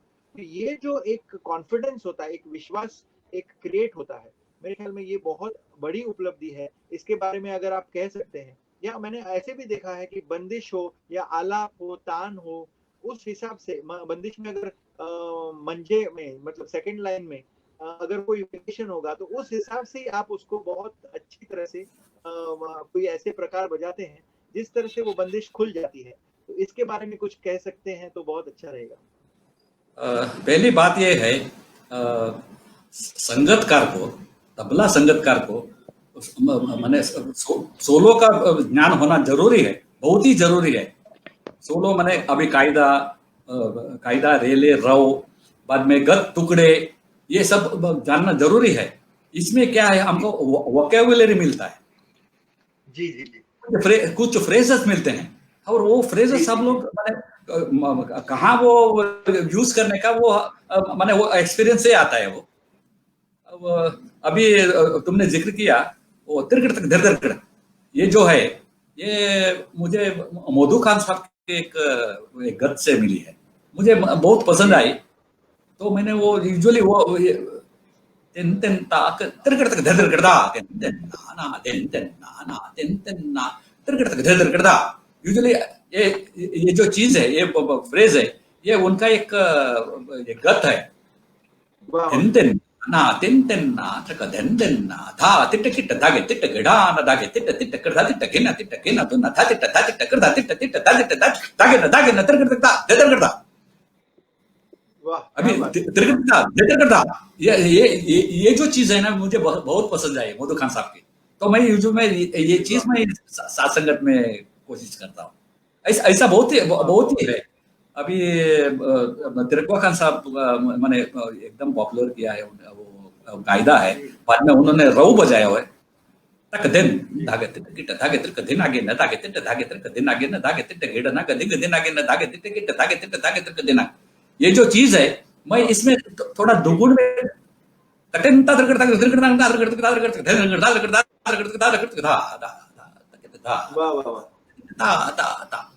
माने वो ये फ्रेज लेके एक मैं बतिया जोड़ देता हूँ, ऐसा ये शॉर्ट पीस। माने ऐसे ही अभी कितना कायदे में है, बोल है, गत टुकड़े हैं, उससे अच्छे फ्रेजेस मिलते हैं। जी जी जी, बिल्कुल बिल्कुल बिल्कुल। मेरे ख्याल में ये इसकी वजह से ही आपकी शैली जो है, जो कॉल एंड रिस्पॉन्स जो हम लोग संगीतकार के रूप में देखते हैं, उसको आपने बहुत अच्छी तरह से विकसित किया है। और हम लोग सब ये आपका इस वादन शैली का लुत्फ लेते आए हैं। आपने आपकी अपनी एक शैलीदार ढंग से तो तबला बजाया ही है, लेकिन इसी शैली को प्रस्तापित जिस तरह से आपने किया, वैसे अलग भी बहुत ऐसे संगतकार हैं कि जो हम लोग हमेशा नाम लेते हैं, जिनका जब गायन की संगत आती है, जब ये विषय आता है, ऐसे कुछ नाम आप ले सकते हैं? क्या बात है, मतलब बहुत है, लेकिन आप अगर उसका जिक्र उनका करें जरूर हमें भी सुनने मिलेगा उनको। मैं बहुत मैंने बड़े लोगों का, हमारे बुजुर्गों का, उनका मैंने उनको विचार लिया है। ऑफ कोर्स ऐसा मैं बजा नहीं पाऊंगा, मैंने वो उनका इतना उनका डीप विचार था उसमें। पहले मुझे याद आ रहे हमारे शमशुद्दीन खान साहब के, जब भी मैंने अस्थायी अंतरा होने के बाद जब भी वो थोड़ा लय बढ़ाते हैं, नहीं तो वही लय में वो लय आलाप करते हैं, नहीं तो लय बढ़त करते हैं आलाप से, तभी वो पेशकार के रंग में जाते थे। ऑफ कोर्स मैं पर्सनली सुनने को मेरा मौका नहीं मिला, भाग्य भी नहीं था, मगर उनका एक रिकॉर्ड मुझे सुना था। वो विलंबित आड़ा चौताल में हीराबाई बड़ोदेकर के साथ रिकॉर्डिंग था, राग मुझे याद नहीं आता। वो आड़ा चौताल विलंबित में उन्होंने जैसा हारमोनियम नहीं तो सारंगी को हाथ मैंने बजाई लेके हाथ करते हैं, ऐसे शायद खान साहब को भी याद बजा करके बताया होगा, साइन किया होगा। तभी पूरा 14 मात्रा उन्होंने पेशकार के अंग से बजाया। धन ना धन ना धन ना त्रिक धन ना धन ना त्रिक धन, मतलब पेशकार के अंग से आके बाद में वो जब ये मुकड़ा शुरू होता है वहां से मुकड़ा, एक छोटा सा मुकड़ा लेके वो सम पर आए। वाह क्या बात है, मैं इतना इम्प्रेस हो गया वो जी जी। और दूसरे हमारा एसवी पटवर्धन थे, वाह वाह क्या बात है। एसवी पटवर्धन, उनका भी मैं मानता हूँ। और वसंतराव अचरेकर जी थे, उनका ठेका तो कुमार जी के साथ हमने देखा है। बहुत मैंने वजन के बारे में, ठेके का वजन कैसा होना चाहिए ये अचरेकर जी के ठेका से मिलता है। क्या बात है। बाद में हमारे दादा हैं नाना मोड़े, जी जी, उनका नाना मोड़े जी, वाह। हाँ, वो हमारा आदर्श है वो। वाह क्या बात है, क्या नाम लिया आपने। ऐसे बहुत बड़े बड़े नाम मैंने भी मतलब हम सुनते आए हैं, उसमें चंद्रकांत कामत जी का भी नाम सुना है हमने। हाँ, भीमसेन जी के साथ वो मैंगलोर आए थे। मैंने एकदम कॉलेज में या स्कूल में था, तभी उनका साथ संगत हो रहा था।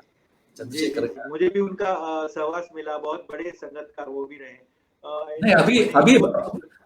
नहीं, अभी भरत बजाता है, उसका मैंने शेड्स दिखता है उसमें। सुभाष ने भरत बजाते हैं, उसमें शेड्स दिखता है, बहुत ही अच्छा लगता है। वाह वाह वाह। वैसे ही मैंने कुछ नाम ऐसे भी सुने, जैसे नारायण राव इंदौरकर या आयतोडेकर जी, जिनका नाम लिया जाता है, बहुत अच्छा। निजामुद्दीन खान साहब लग्गी चाटी के लिए वो एक नाम है, या मोहम्मद अहमद खान साहब, ये सब नाम भी बहुत मैं सुनते रहता हूँ। तो ऐसी संगत इन लोगों ने की है, और जब मैं इसमें रिकॉर्डिंग सुनता हूँ तो उसका लुत्फ हम लोग उठाते रहते हैं। दूसरे शेख दाऊद खान साहब को भी मैंने सुना बचपन में। अरे वाह क्या बात है। हाँ, उनका भी बहुत ही इम्प्रेस हो गया था।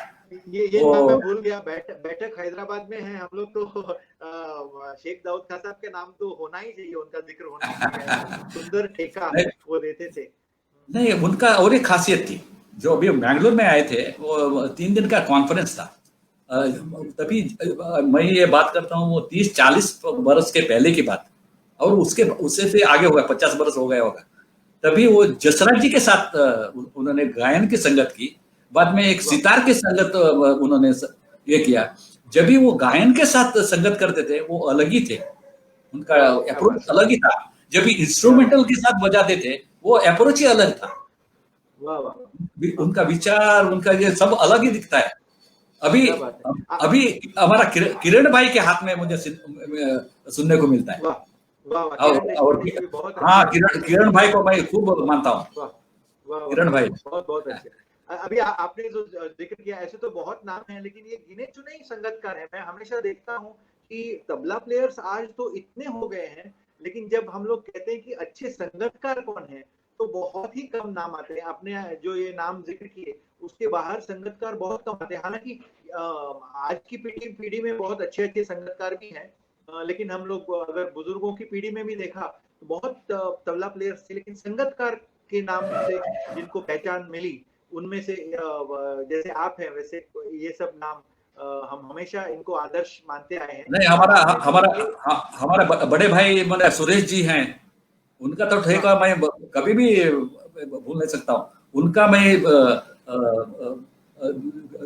यहाँ का सरदेशमुख जी थे हमारे। जी विठल राव सरदेशमुख। नहीं, हाँ, कोल्हापुर के गाने वाले हम। ये निवृत्ति बुआ। हाँ, निवृत्ति बुआ, सरनाइक। हाँ, उनका मैं वर्ल्ड रिकॉर्ड 3-4 सुना था। तभी सुरेश भाई का ठेका इतना मजबूत था, उसमें कभी नहीं भूल सकता हूँ। अभी तो मैंने उल्लास भाई के साथ वो बजाते हैं। जी। ऐसे बहुत भूल गया, इतने बड़े संगतकार हैं, मतलब सुरेश जी भी। ऐसे बहुत अलग अलग संगतकार गायन के साथ हुए हैं जिनको हम हमेशा स्मरण करते रहते हैं। और योगेश है हमारा गुरु भाई, हमारा योगेश, वो एक मैंने एक ऑलराउंडर तबल जी है। अनिश भाई हैं। जी। आज की पीढ़ी में मेरे ख्याल में योगेश शमशी और अनीश प्रधान ऐसे कोई संगतकार हैं बहुत कि बहुत जिनकी विचारवंत, सेवा करना है। बहुत विचारवंत बिल्कुल कमल जी हैं। बिल्कुल बिल्कुल बिल्कुल बिल्कुल। इसी का ऐसे जुड़ा हुआ सवाल, क्योंकि आपने कहा कि दोनों इंस्ट्रूमेंटल और गायन की संगत एचपी पटवर्धन करते थे। तो जी जब आपने भी इंस्ट्रूमेंटल के साथ संगत बहुत की है और साथ ही में गायन के साथ की है, डांस के साथ भी की है, फिल्म में भी बजाया है, लेकिन फिर आपको खुद को गायन शैली या मतलब ख्याल हो या ठुमरी दादरा, इसी शैली से आपने जुड़ के रखा। तो मेरा सवाल यही है कि जब वाद्य की संगत करते हैं और गायन की संगत करते हैं, तो उसमें कोई तांत्रिक फर्क है या कैसा अप्रोच होना चाहिए? नहीं, सात संगति का बेस वो एक ही है, माने गाना हो या इंस्ट्रूमेंटल हो, डांस हो, माने जो प्रमुख आर्टिस्ट होता है उसको माने उसका कार्यक्रम कैसा हम लोग एलिवेट करेंगे, मेन इच्छा यही होनी चाहिए सात संगत कार्यक्रम, मेरा हिसाब से। जी जी जी बाद में अभी सात संगत माने इंस्ट्रूमेंटल के सात संगत के बारे में बताना है तो माने अभी जकीर भाई हैं, उनको आदर्श मैं भी मानता हूँ। जी ऐसे योगेश भी है, मगर उनका एक तंत्र अलग है उसमें इंस्ट्रूमेंटल के साथ। जी मगर सब लोगों ने भी ऑब्जर्व किया होगा, सितार के साथ टोन अलग है, संतूर के साथ टोन अलग है, वायलिन के साथ टोन अलग है, सरोद के साथ टोन अलग है। वाह हाँ, वहां भी ये है। अभी मैंने सारंगी के साथ अभी सोलो बजाते साथ संगत करते हैं, उसका टोन अलग है, और वो जी बजाने का मैंने फ्रेजेस भी अलग होते हैं। जी जी वाह मैंने वाह ज्यादा मींड है नहीं तो ज्यादा सुर है, उसके फ्रेजेस अलग होते हैं। जी जी और वाह बाद में मैंने ऐसा मुझे ऐसा बहुत अपॉर्चुनिटी भी मिली थी, मगर मैं गाने में ऐसा हो गया, मैंने गायकों ने मुझे बहुत पसंद किया। जी जी मैं जब ये फील्ड में आया तभी गायकों ने जी मुझे जी बहुत पसंद किया। जी और जी जी तभी मुझे लगा, सोचा मैंने मेरा हाथ में कुछ मैंने गायकों को चाहिए वो चीज है। ओ वाह हाँ, मैंने वो सोच करके मैंने वो सुर का बाकी का वो फ्रेजेस, वाह शमसुद्दीन खान साहब के फ्रेजेस, ये सब जी जी ज्यादा रियाज करने को शुरू किया। वाह क्या बात है वाह। अब मेरे ये ख्याल में ये सॉरी सॉरी आप हाँ बोलिए। नहीं, मैं कह रहा हूँ कि ये समझना भी कि हम पारंगत किसमें हैं और किसकी हमें रुझान ज्यादा है, दिलचस्पी ज्यादा है, और उसके साथ जुड़ जाना, मेरे ख्याल में उसमें हम लोग ज्यादा से ज्यादा अच्छी तरह से उस संगत को निभा सकते हैं, और एक विशिष्ट वैशिष्ट्य हमारा बन जाता है, वो नहीं, विशेषता हमारे बन जाती है। हमारे स्वामी जी श्रीमद परिज्ञानाश्रम स्वामी जी थे, जी वो भी मैंने तबला बजाते थे। और उन्होंने भी मैंने हमारे मठ के स्वामी जी रहे, अभी अभी मैंने उनका लोनावाला के पास उनकी समाधि है। जी उन्होंने मुझे मैंने मैं ये बात कर रहा हूँ 1958 में, 58-59 का, तभी वो जी मैंगलोर आए थे, तभी मैं स्कूल में पढ़ रहा था। तभी उन्होंने मुझे तिलवाड़ा और झुमरा का ठेका दिया था, मुझे सिखाया था वाह पढ़ंत कर। वाह मैं क्या भी वो बात है मैं आशीर्वाद समझता हूँ उनका। वाह ऐसा ही अभी वो कभी भी बोलते थे, माने मार्च 1 उनका शिष्य स्वीकार में वो हमारा मठ में आए थे, तो मैंने सोचा मेरा बर्थडे मार्च 2, और मेरा जन्म हो गया मार्च 2, सबको जी फॉलो करना ही मेरा काम है। वाह ऐसा क्या भगवान बात की कृपा होगी। वो कभी भी जी बोलते हैं मार्च 1, मैं तो बोलता हूँ मार्च 2,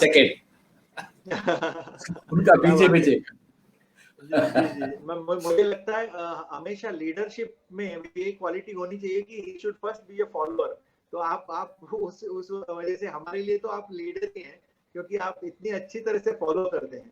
तो मुझे लगता है आप ऐसी अच्छी चीजों को हमेशा फॉलो करके आप में आपने उन गुण को धारण किया है। और आपने जो कही बात कि झुमरा और तिलवाड़ा का ठेका, तो मेरा अगला सवाल यही है। हालांकि मैं ये भी पूछना चाहता हूँ बैठक हैदराबाद से कि क्या क्या हम लोग कितने समय से कंटिन्यू कर सकते हैं, क्योंकि ओमकार जी के पास तो खजाना है। तो ये खजाना हम लोग जितना भी बात करें वो कम होगा, एक सेशन में ये करना मुश्किल है, लेकिन फिर भी मेरा अगला सवाल आने तक उनको मैं रिक्वेस्ट करूंगा कि चैट में बता दें कि कितना समय हमारे पास है। तो मेरा अगला सवाल यही है कि ताल और ठेका जो हम कहते हैं, तो वो है। ठेका जो होता है उसमें बहुत वेरिएशंस होते हैं। हम लोग देखते हैं 3 ताल के ठेके में भी वजन अलग होता है, या फिर बराबर 3 ताल में भी आधा है, या और अलग अलग ढंग से उसको बजाते हैं। पंजाबी है, ये इक्वाई है। तो इस ठेके भी मैंने आपसे बहुत बार सुना है कि बहुत बड़े बड़े गुणी लोगों से आपने इन ठेकों को पाया है, और इसलिए आप उसके ठेकेदार बन गए हैं अभी। तो उन ठेकों का भी अगर आप जिक्र करें और थोड़ा सा आप उसको उन ठेकों को रिसाइट कर सकें तो हमारे लिए बहुत बड़ी उपलब्धि होगी, क्योंकि ये ठेके जरूर आज जरूर। सुनाई भी नहीं देते। नहीं, एक बेसिक पॉइंट है। ताल जो होता है वो अमूर्त रूप होता है, ठेका जो होता है वो मूर्त स्वरूप होता है। वाह और ताल एक होता है, ठेके अनेक होते हैं। वाह। अभी अभी 3 ताल में हम लोग ने देखा है, माने पंजाबी है तो 16 मात्रा का कितने ठेके हैं, जी जी जी मगर उसको ताल एक ही है। ताल जी, क्या बात है। वाह इसमें माने 16 मात्रा के सब कितने ठेके हैं, जी जी जी, ताल एक ही है। बिल्कुल बिल्कुल बिल्कुल। ऐसा ऐसा बहुत है। माने अभी ऐसा बजाना है तो माने आपको 7 मात्रा का, ऑफ कोर्स उसमें वाह। थोड़ा अलग अलग है, वस्तु है, रूपक है। हाँ हाँ अब बाद में ठेके के बात आता है तो मैं और एक मैंने तुमने जिक्र भी किया है, फिल्म में नहीं तो हाँ लाइट म्यूजिक हम बजाते हैं ना, तभी हाँ 7 मात्रा का थोड़ा अलग होता है।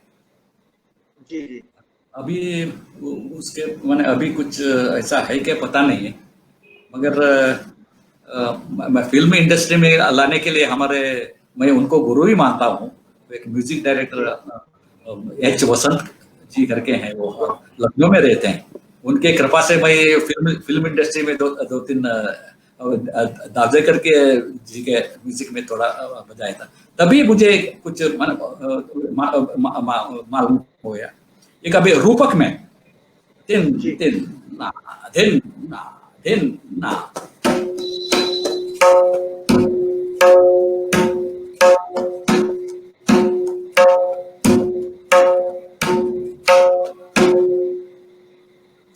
वाह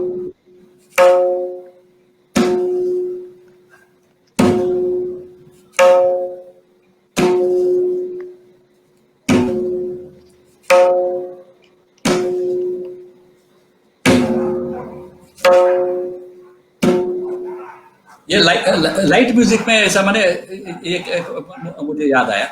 और मैंने क्लासिकल वो भी आ रहा हूँ इसके बाद। अभी ये मैंने हम कार्यक्रम में बैठे थे, दिनकर मामा के कार्यक्रम में, वाह कैकिनी साहब की, तो ऐसा बात हो गई थी। तो उन्होंने किसी ने फरमाइश की है उनसे, जी राग मैं भूल गया, तो उसमें पंचरूपक तो मुझे भी मालूम नहीं था। तो हम दिनकर मामा से रिक्वेस्ट किया, आप बताइए तो मैं कोशिश करूंगा करके। तो उन्होंने पंचरूपक बताया। और वो अभी वस्तु है ना, वस्तु का गैप निकालने से दिन दिन ना ना ये वस्तु है। वाह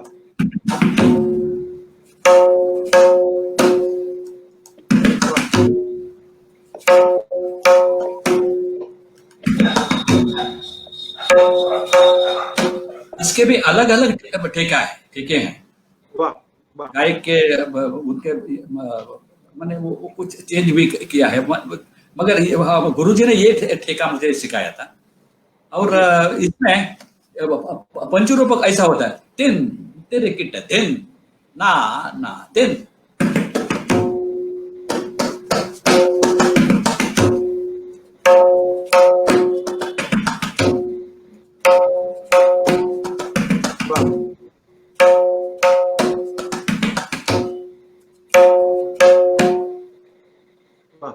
याद है। और एक दूसरे ऐसा ही एक मौका मिला था, मैंने राजा भाऊ खोकसी जी, पंडित राजा भाऊ खोकसी जी, जी जी उनके जी साथ जी। एक कार्यक्रम में बैंड्रा में कार्यक्रम हो रहा था।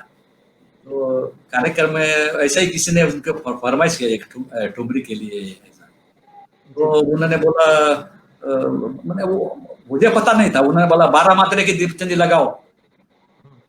बोला पंडित जी मुझे पता, मैंने कभी सुना नहीं है इसका, 14 मात्रे का है, 16 मात्रे का दीपचंदी सुना है, 12 मात्रे का सुना नहीं।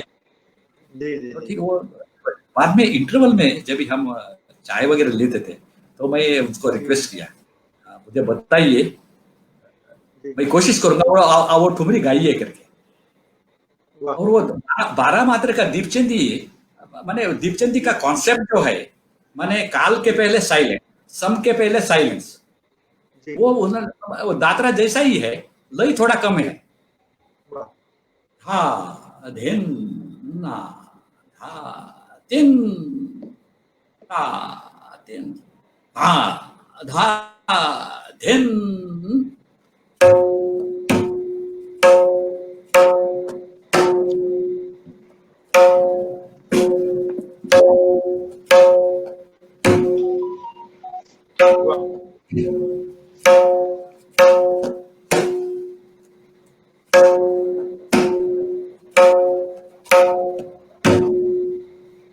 ये लाइट के थोड़े ठेके इसके बारे में मैं कहा।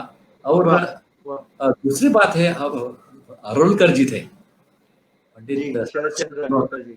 उनका उनका ठेके का तो मैंने लाजवाब थे। अभी तिलवाड़ा झुमरा वगैरह होता था, और इसका खासियत मुझे शरद साठे जी, उन्होंने मुझे इसका मर्म बताया था। अभी तिलवाड़ा यूजुअली कैसा बताया,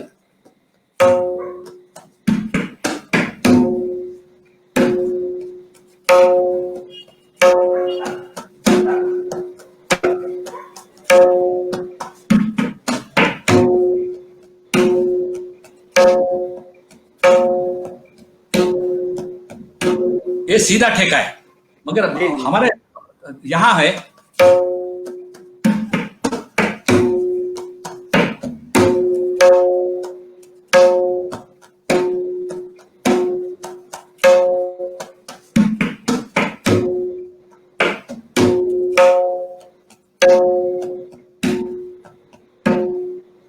मगर अरोलकर जी का विचार ऐसा था, सम के पहले जो एक मात्रा है ना वो साइलेंट रखने का। जी। ओ अच्छा, वाह। मैंने उनका आइडिया मुझे मिला कि माने क्या, अब आलाप करके आते हैं, नहीं तो तान लेके आते हैं। वो लास्ट मात्रा है ना, वो एडजस्टमेंट की मात्रा है, वो अंडरस्टैंडिंग मात्रा है। वो माने 16 मात्रा ही होना चाहिए ऐसा ऐसा नहीं है, थोड़ा आगे पीछे हो सकता है, मगर वो राग का नहीं तो वो तान का ब्यूटी खराब नहीं होना चाहिए और उसका फ्लो खराब नहीं होना चाहिए, वो विचार था उनका। अभी देखिए,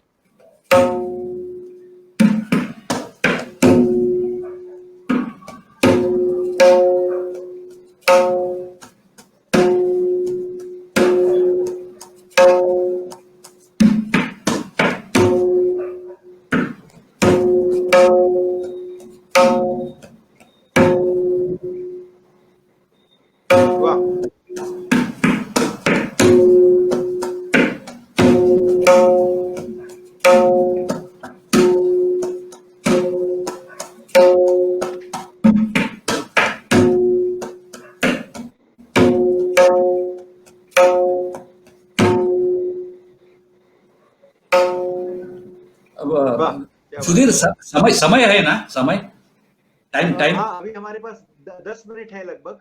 ठीक है, 5 मिनट हम लोग, मैं थोड़ा बदला चाहता हूँ, बाद में कुछ क्वेश्चन आंसर है तो वो लेंगे। जी। वैसे बहुत सवाल तो नहीं आए हैं, लेकिन एक सवाल यहाँ राम मोहन राव जी ने पूछा है। नमस्ते राव मैम। वाह, नमस्ते। मेमोरेबल इंसिडेंट्स और humour situations while on stage. तो ये भी पूछना, एक आपका ये भी पहलू। नहीं बताता हूँ, उसके पहले तिलवाड़ा का एक ठेका है, वो भी सुनने लायक है। उसमें मींड है, ये भी अरोलकर जी का ही ठेका है, मगर वो बहुत कम सुनने को मिलता है, बहुत कम सुनने को मिलता है। ठीक है, वो ऐसा है। था धिन जी धिना ना तिन तिन ता धिट गिट धिन धिना हाँ वाह धिन धिन। अभी वो पहले का धिन है ना, वो मींड है, देखे। जी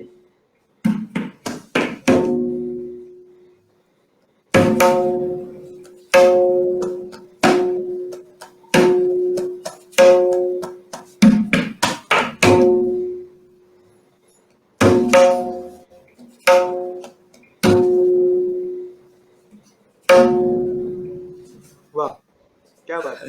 ऐसे ही बहुत दो तीन अच्छे ठीक है, बहुत हमारे टाइम टाइम है तो मैं बताता हूँ, मगर एक आपने इंसिडेंट। ये हाँ हाँ इनका भी एक डॉक्टर रानडे साहब का भी एक उल्लेख किया था, उन्होंने कुछ कोई हाँ हाँ प्रोग्राम हाँ मुझे बताया था। हाँ हाँ, बस बहुत ही अच्छा हो गया। वो उन्होंने माने वो ठुमरी दादरा का प्रोग्राम था, जी उन्होंने एक एक ठेका मुझे, माने वो पहले ऐसा ही बताता था, वो आधा दुमाड़ी, जी जी आधा दुमाड़ी। अभी यूजुअली हमारा हम 16 मात्रे के हम यूजुअली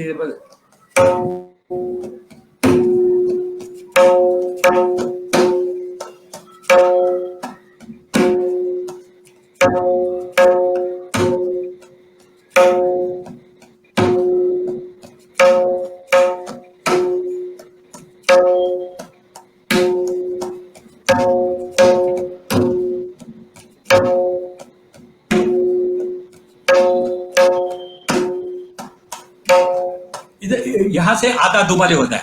तीन जी जी देखिए, जी जी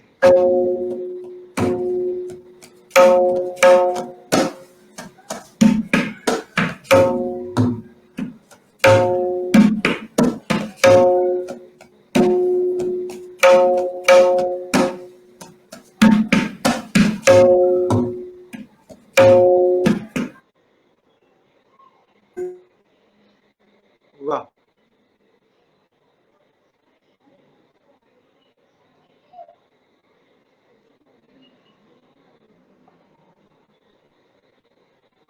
hello,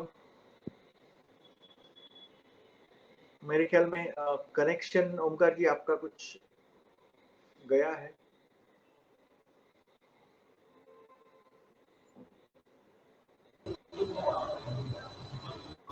Prashant ji Namaskar, Sudhir ji. I think I was being added, so there was a lag. Just before we conclude, I thought I'll just peep in and thank you, Pandit Omkar Gulwadi ji, and thank you, Sudhir ji. Ji So nice of you that you accepted our invitation and you have given us valuable insights. I think this is going to be one of the most memorable programs we had on Facebook. Thank you so much. It was a wonderful thing. आप लोगों को Just a small thing about Sudhir ji. Sudhir ji is also, I just forgot to mention, he works for a site called Kala Coast, and it's doing a massive work for the artists across the western coast. I think I thought I should mention about it. And thank you once again, Krishnamurti ji, for helping us technically and making this program wonderful. I think you can 10 minutes and then conclude. So I'll take your leave, sir. And please, thanks for your support, and we seek your continuous support and guidance and blessings. Thank you so much. Sure sure thank you Prashant ji. So Omkar ji आप कुछ कह रहे थे और एक हाँ हाँ, एक 10 मिनट है ना। मैंने रामोहन राव जी ने एक क्वेश्चन पूछा था, मैंने कार्यक्रम में कुछ ऐसा फनी कुछ हो गया था करके, जी मुझे अभी याद आया, मैंने ऐसा बहुत बहुत से इंसिडेंट हो गए। जी जी हेलो हेलो हेलो हेलो हाँ सॉरी सॉरी सॉरी हेलो हाँ, जी अभी बात कर सकता हूँ। जी जी जी जी बिल्कुल हाँ, तो भीमसेन जी के साथ औरंगाबाद में एक वो वेरोल अजंता एलोरा कॉन्फ्रेंस होता है ना, जी जी जी हाँ, उसमें एक कार्यक्रम था। तबला मैं बजा रहा था और वालावलकर जी थे हारमोनियम में थे। और इतना रंग बढ़ गया था, वो बहुत ही अच्छा प्रोग्राम चल रहा था। तो उन्होंने एक बड़ा ख्याल गए, उसके बाद एक छोटा सा बाद में एक आदमी उठ गया, ऐसा उठ खड़े हो गया, गुरु जी मेरा एक फरमाइश है, जी मिले सुर तेरा मेरा हमारा आप एक गाइए करके। तो हम लोग माने हम लोग एकदम क्या बोले, अभी पंडित जी क्या करेंगे करके। जी जी पंडित जी ने वो मैंने ऑन द स्पॉट बताया, देखो भाई ये गवर्नमेंट का गाना है, ये बाहर नहीं गा सकते हम। मैंने उन्होंने वो सुलझाया हो प्रॉब्लम का। जी जी जी, ऐसे ऐसे बहुत से इंसिडेंट बहुत से हैं।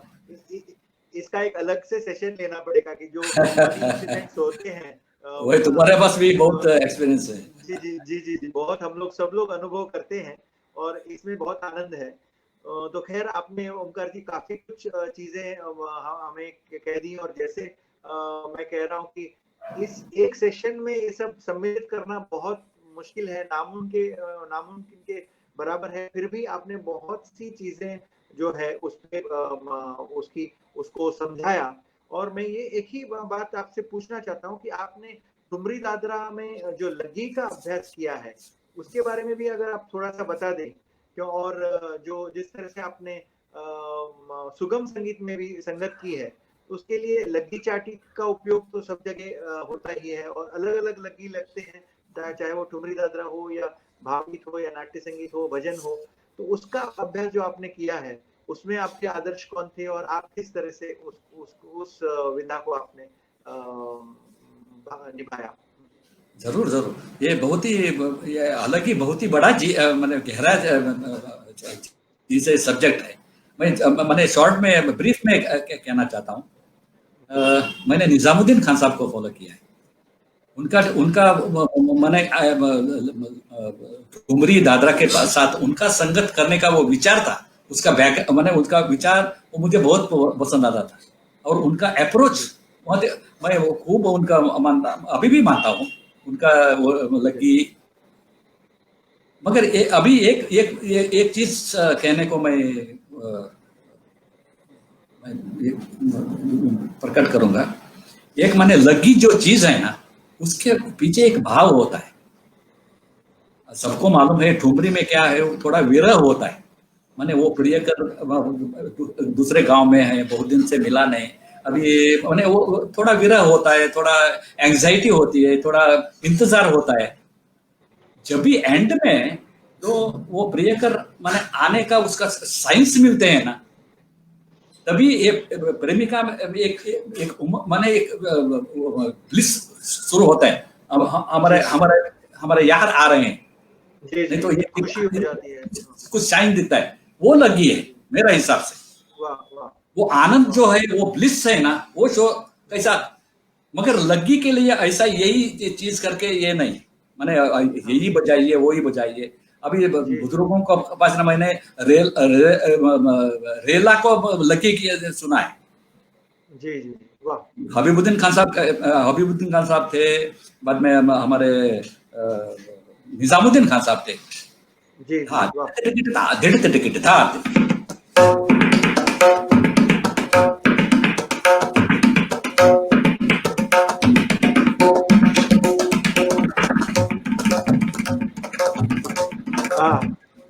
ये जो मैंने अभी याद आया करके, मगर इसमें डग्गे का काम बहुत ये होता है।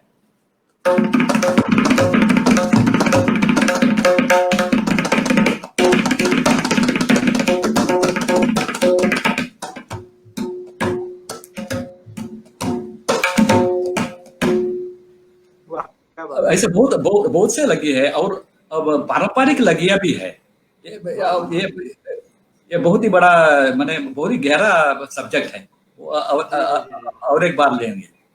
जी वाह, बिल्कुल बिल्कुल। तो बहुत बहुत धन्यवाद। एक और सवाल यहाँ पे आ गया है ऑडियंस से, इसलिए कह रहे हैं कि पंडित जी को योग ताल के मतलब 15 मात्रा जो होते हैं, 15 मात्रा का ताल, 15.5 में कुछ, जी 15.5, हाँ सॉरी 15.5, जो मेरे ख्याल में मोगू भाई जी की रिकॉर्डिंग भी है उसमें, तो उसके बारे में कुछ आप बजा सकते हैं और बता सकते हैं, ये उन्होंने पूछा है। मैं ठेका बजा सकता हूँ। मैंने उसका शास्त्र में मैंने ज्यादा विचार नहीं किया है, मगर जी। हमारा सुरेश भाई ने उसके उसके ऊपर बहुत विचार किया है, सुरेश तलवलकर जी ने। जी जी मैं ये शास्त्र वगैरह इसके बारे में ज्यादा विचार नहीं किया है। मुझे ये ठेका हमारे चाची कौशल्या जी मंजेश्वर, उन्होंने ठेका दिया मुझे। जी अभी कई लोग इसको 15.5 बोलते हैं, कई लोग 31 मात्रा भी बोलते हैं। जी अभी ऑफ कोर्स उनका एक है, मगर हम लोग 15.5 मात्रा करके बताइए। जी देखिए ठेका धिन ना धिन धिन ना धिन धिन ना धिन ना धिन धिन ना तू ना कत्ता त्रक धिन ना धिन ना धिन धिन ना धिन ना वाह धिन धिन ना धिन धिन ना धिन ना धिन धिन ना तू ना कत्ता त्रक धिन ना धिन ना धिन धिन ना धिन ना वाह धिन धिन ना धिन धिन ना धिन ना धिन धिन तू ना कत्ता त्रक धिन ना धिन धिन ना। ये हमारा कौशल पाची करके हम वाह बोलते थे हमारा, वाह उन्होंने वाह मुझे ये ठेका उनसे मिला था। और ये मुझे लगता है खापरू मामा जी के जी जी उनका ठेका है, उन्होंने कंपोज किया, उनका ठेका है, ऐसे मैंने भी ऐसा सुना लगता है। मैंने जी माई जी खापरू मामा के पास तबला सीखी, मैं पकवाज वगैरह, जी जी जी ये जी बहुत जी लोगों को पता नहीं है। जी जी जी जी जी मैंने भी ये सुना है, और उन्हीं का शायद ये उन्हीं उन्हीं की इजाज़ है। तो खैर इतनी इतनी सब बातें ओमकार जी आपने कही इतने कम समय में, और साथ संगत विषय में इतना कुछ सीखने मिला। मुझे उम्मीद है कि ऐसा आपके साथ सिलसिला जो है इस बातचीत का, इस चर्चा का जारी रहे। लेकिन समय की पाबंदी है, तो जो आपने इतने सब चीजें कही हैं छोटे से थोड़े वक्त में, तो उसके लिए बहुत बहुत धन्यवाद। धन्यवाद तो मैं नहीं कर सकता हूँ, क्योंकि मैं हमेशा ऋणी रहूंगा आपकी। लेकिन बैठक हैदराबाद को खास तौर पे सही धन्यवाद बात देना है, चाहता हूँ कि इन्होंने ये इनिशिएट किया और क्या है। हमको रूबरू लाया। और जितने भी रसिक श्रोता या जो दर्शक हैं, वो जो हमसे जुड़े हुए हैं, उनके भी बहुत बहुत मैं धन्यवाद प्रकट करना चाहता हूँ हम सबकी तरफ से। और हमारे विचार सुनने के लिए आप इतने बड़ी तादाद में आए, इसीलिए बहुत बहुत धन्यवाद। और फिर जरूर मिलेंगे, और बैठक के को जरूर आप फॉलो कीजिएगा। वो अलग अलग उपक्रम वो करते रहते हैं, और आप भी शामिल हो जाइएगा उनके साथ। तो ऐसे ही कलाकारों को हम वो इस मंच पे लाते रहेंगे। धन्यवाद आप सब लोगों का। धन्यवाद ओमकार जी। मेरे तरफ से भी सब लोगों को नमस्कार, जी धन्यवाद। जी नमस्कार, प्रणाम प्रणाम।